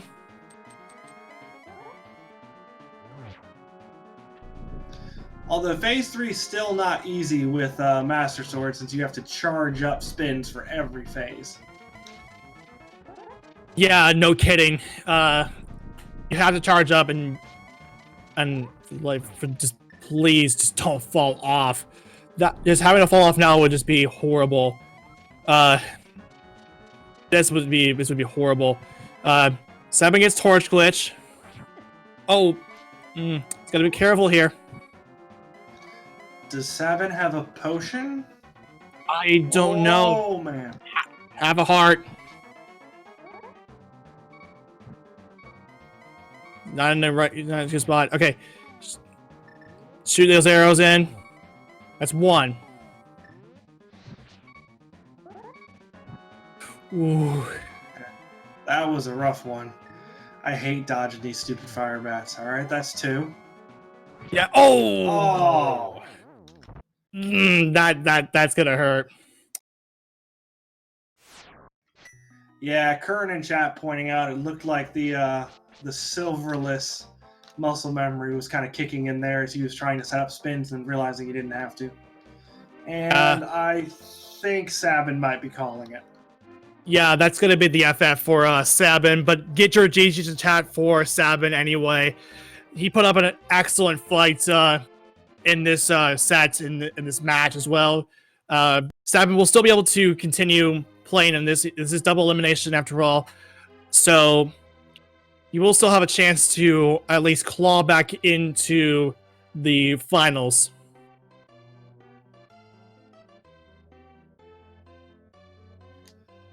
Oh, goodness gracious. All right, let's see if we can get either of our runners in here for an interview, because I would really I'd love to hear their mindset. I'd also like to apologize for making them go through this terrible seed, because, whew, not fun at all. Yeah, this has been a problem. This was so hard, and I think I see Sabo and TheSabin in the waiting room here. We'll pull them up right now. GG, guys. I'm sorry. I'm so sorry. GG's. GG's.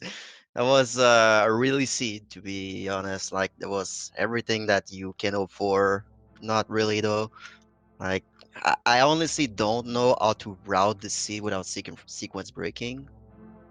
I honestly don't know what's the intended route for this seed. So Yeah, we were Ice. talking about it in our little chat in the IRC there. I mean, is it that Fire Rod is like an acceptable way of getting to that Dark Cross room now? Yes, it is. Yeah. That's what. Dark Cross is one thing.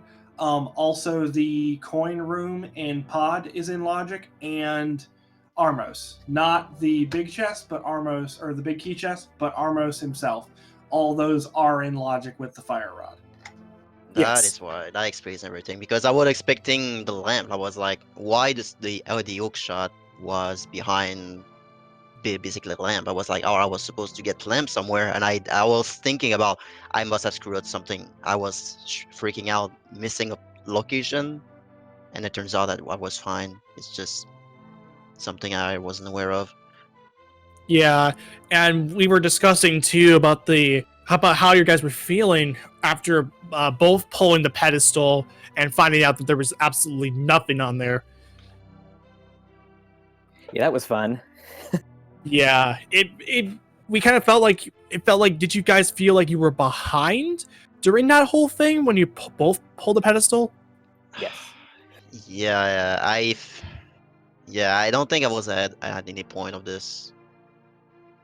But then again, there's so much stuff that happened this seed, so I was like, I assume sab0tender probably did the same thing as me. So honestly, for the first, like right about up until you guys pulled the pedestal, you guys went in completely and totally different routes. So there was no way of knowing who was ahead, who was behind, any of that. You guys both pulled ped within about a minute and a half of each other, and at that point things started to narrow down because there were only a couple of item locations left, and then eventually you were finally able to find the stupid Cane of Samaria in Mire, go figure. And then finally Flippers. And yeah, so at that point it became a little more linear, but for the first long while we had no idea who was ahead and behind. It was just kind of trying to keep track of item locations and who had opened what, because you guys just basically sprinted in opposite directions. Oh wow, that's pretty interesting.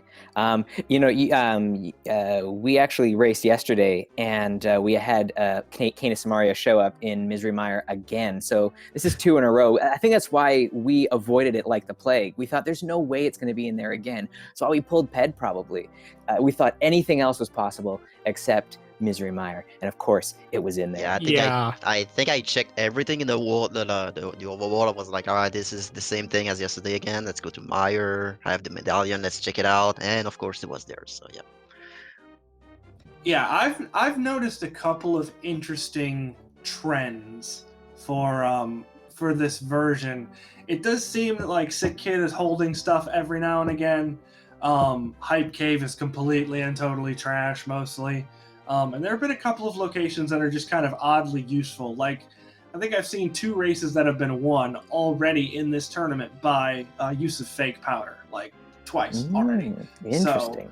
Including the race that I literally just commentated right before this. So that one's kind of an interesting one.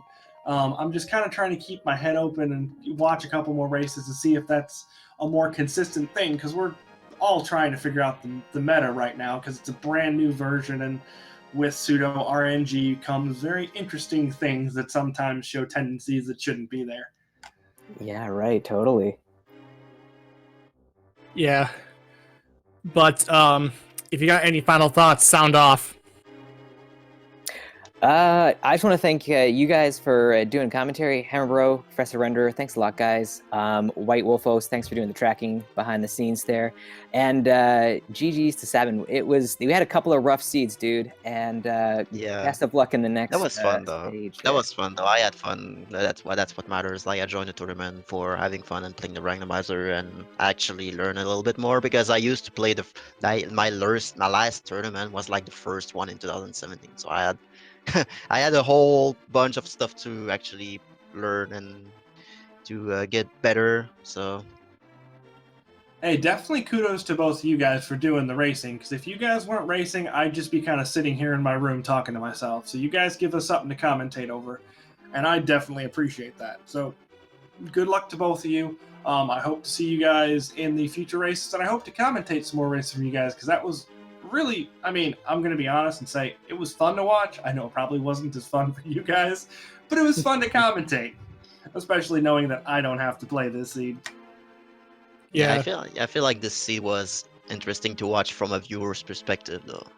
Most definitely from a viewer's perspective. From Oh, a yeah. very, very far, very secluded, padded, far away viewer's perspective. I don't want to be anywhere near this seed. So yeah, good luck to sab0tender for the rest, and yeah, that was fun. And definitely give both runners a follow. So, Hammer, if you got any final thoughts, sound off. I do not. I would like to apologize to the runners for that seed, and I would apologize to chat too, but you guys probably liked it, you jerks. So I'm not going to apologize to chat. I'm pretty sure you guys were thrilled for the entire seed. We got to see a ped pull, which was nice. Other than that, may your seeds not be ped seeds, and if they are terrible ped seeds, may they at least be funny. Yeah, but definitely give them both a follow at twitch.tv/sab0tender, sab0tender, and twitch.tv/TheSabin, T and S capitalized. Definitely follow the speed gaming channels from speed gaming to speed gaming 2 through 6, as well as the ALTTP randomizer and ALTTP randomizer 2 and 5. We still have plenty of matches to watch, so definitely stick around here. There's a lot of races going on, and there's also even more if you decide to follow all 6 speed gaming channels. But also give a huge shout out to our tracker, White Wolfos. They did a good job. And until then, I'll catch you all later.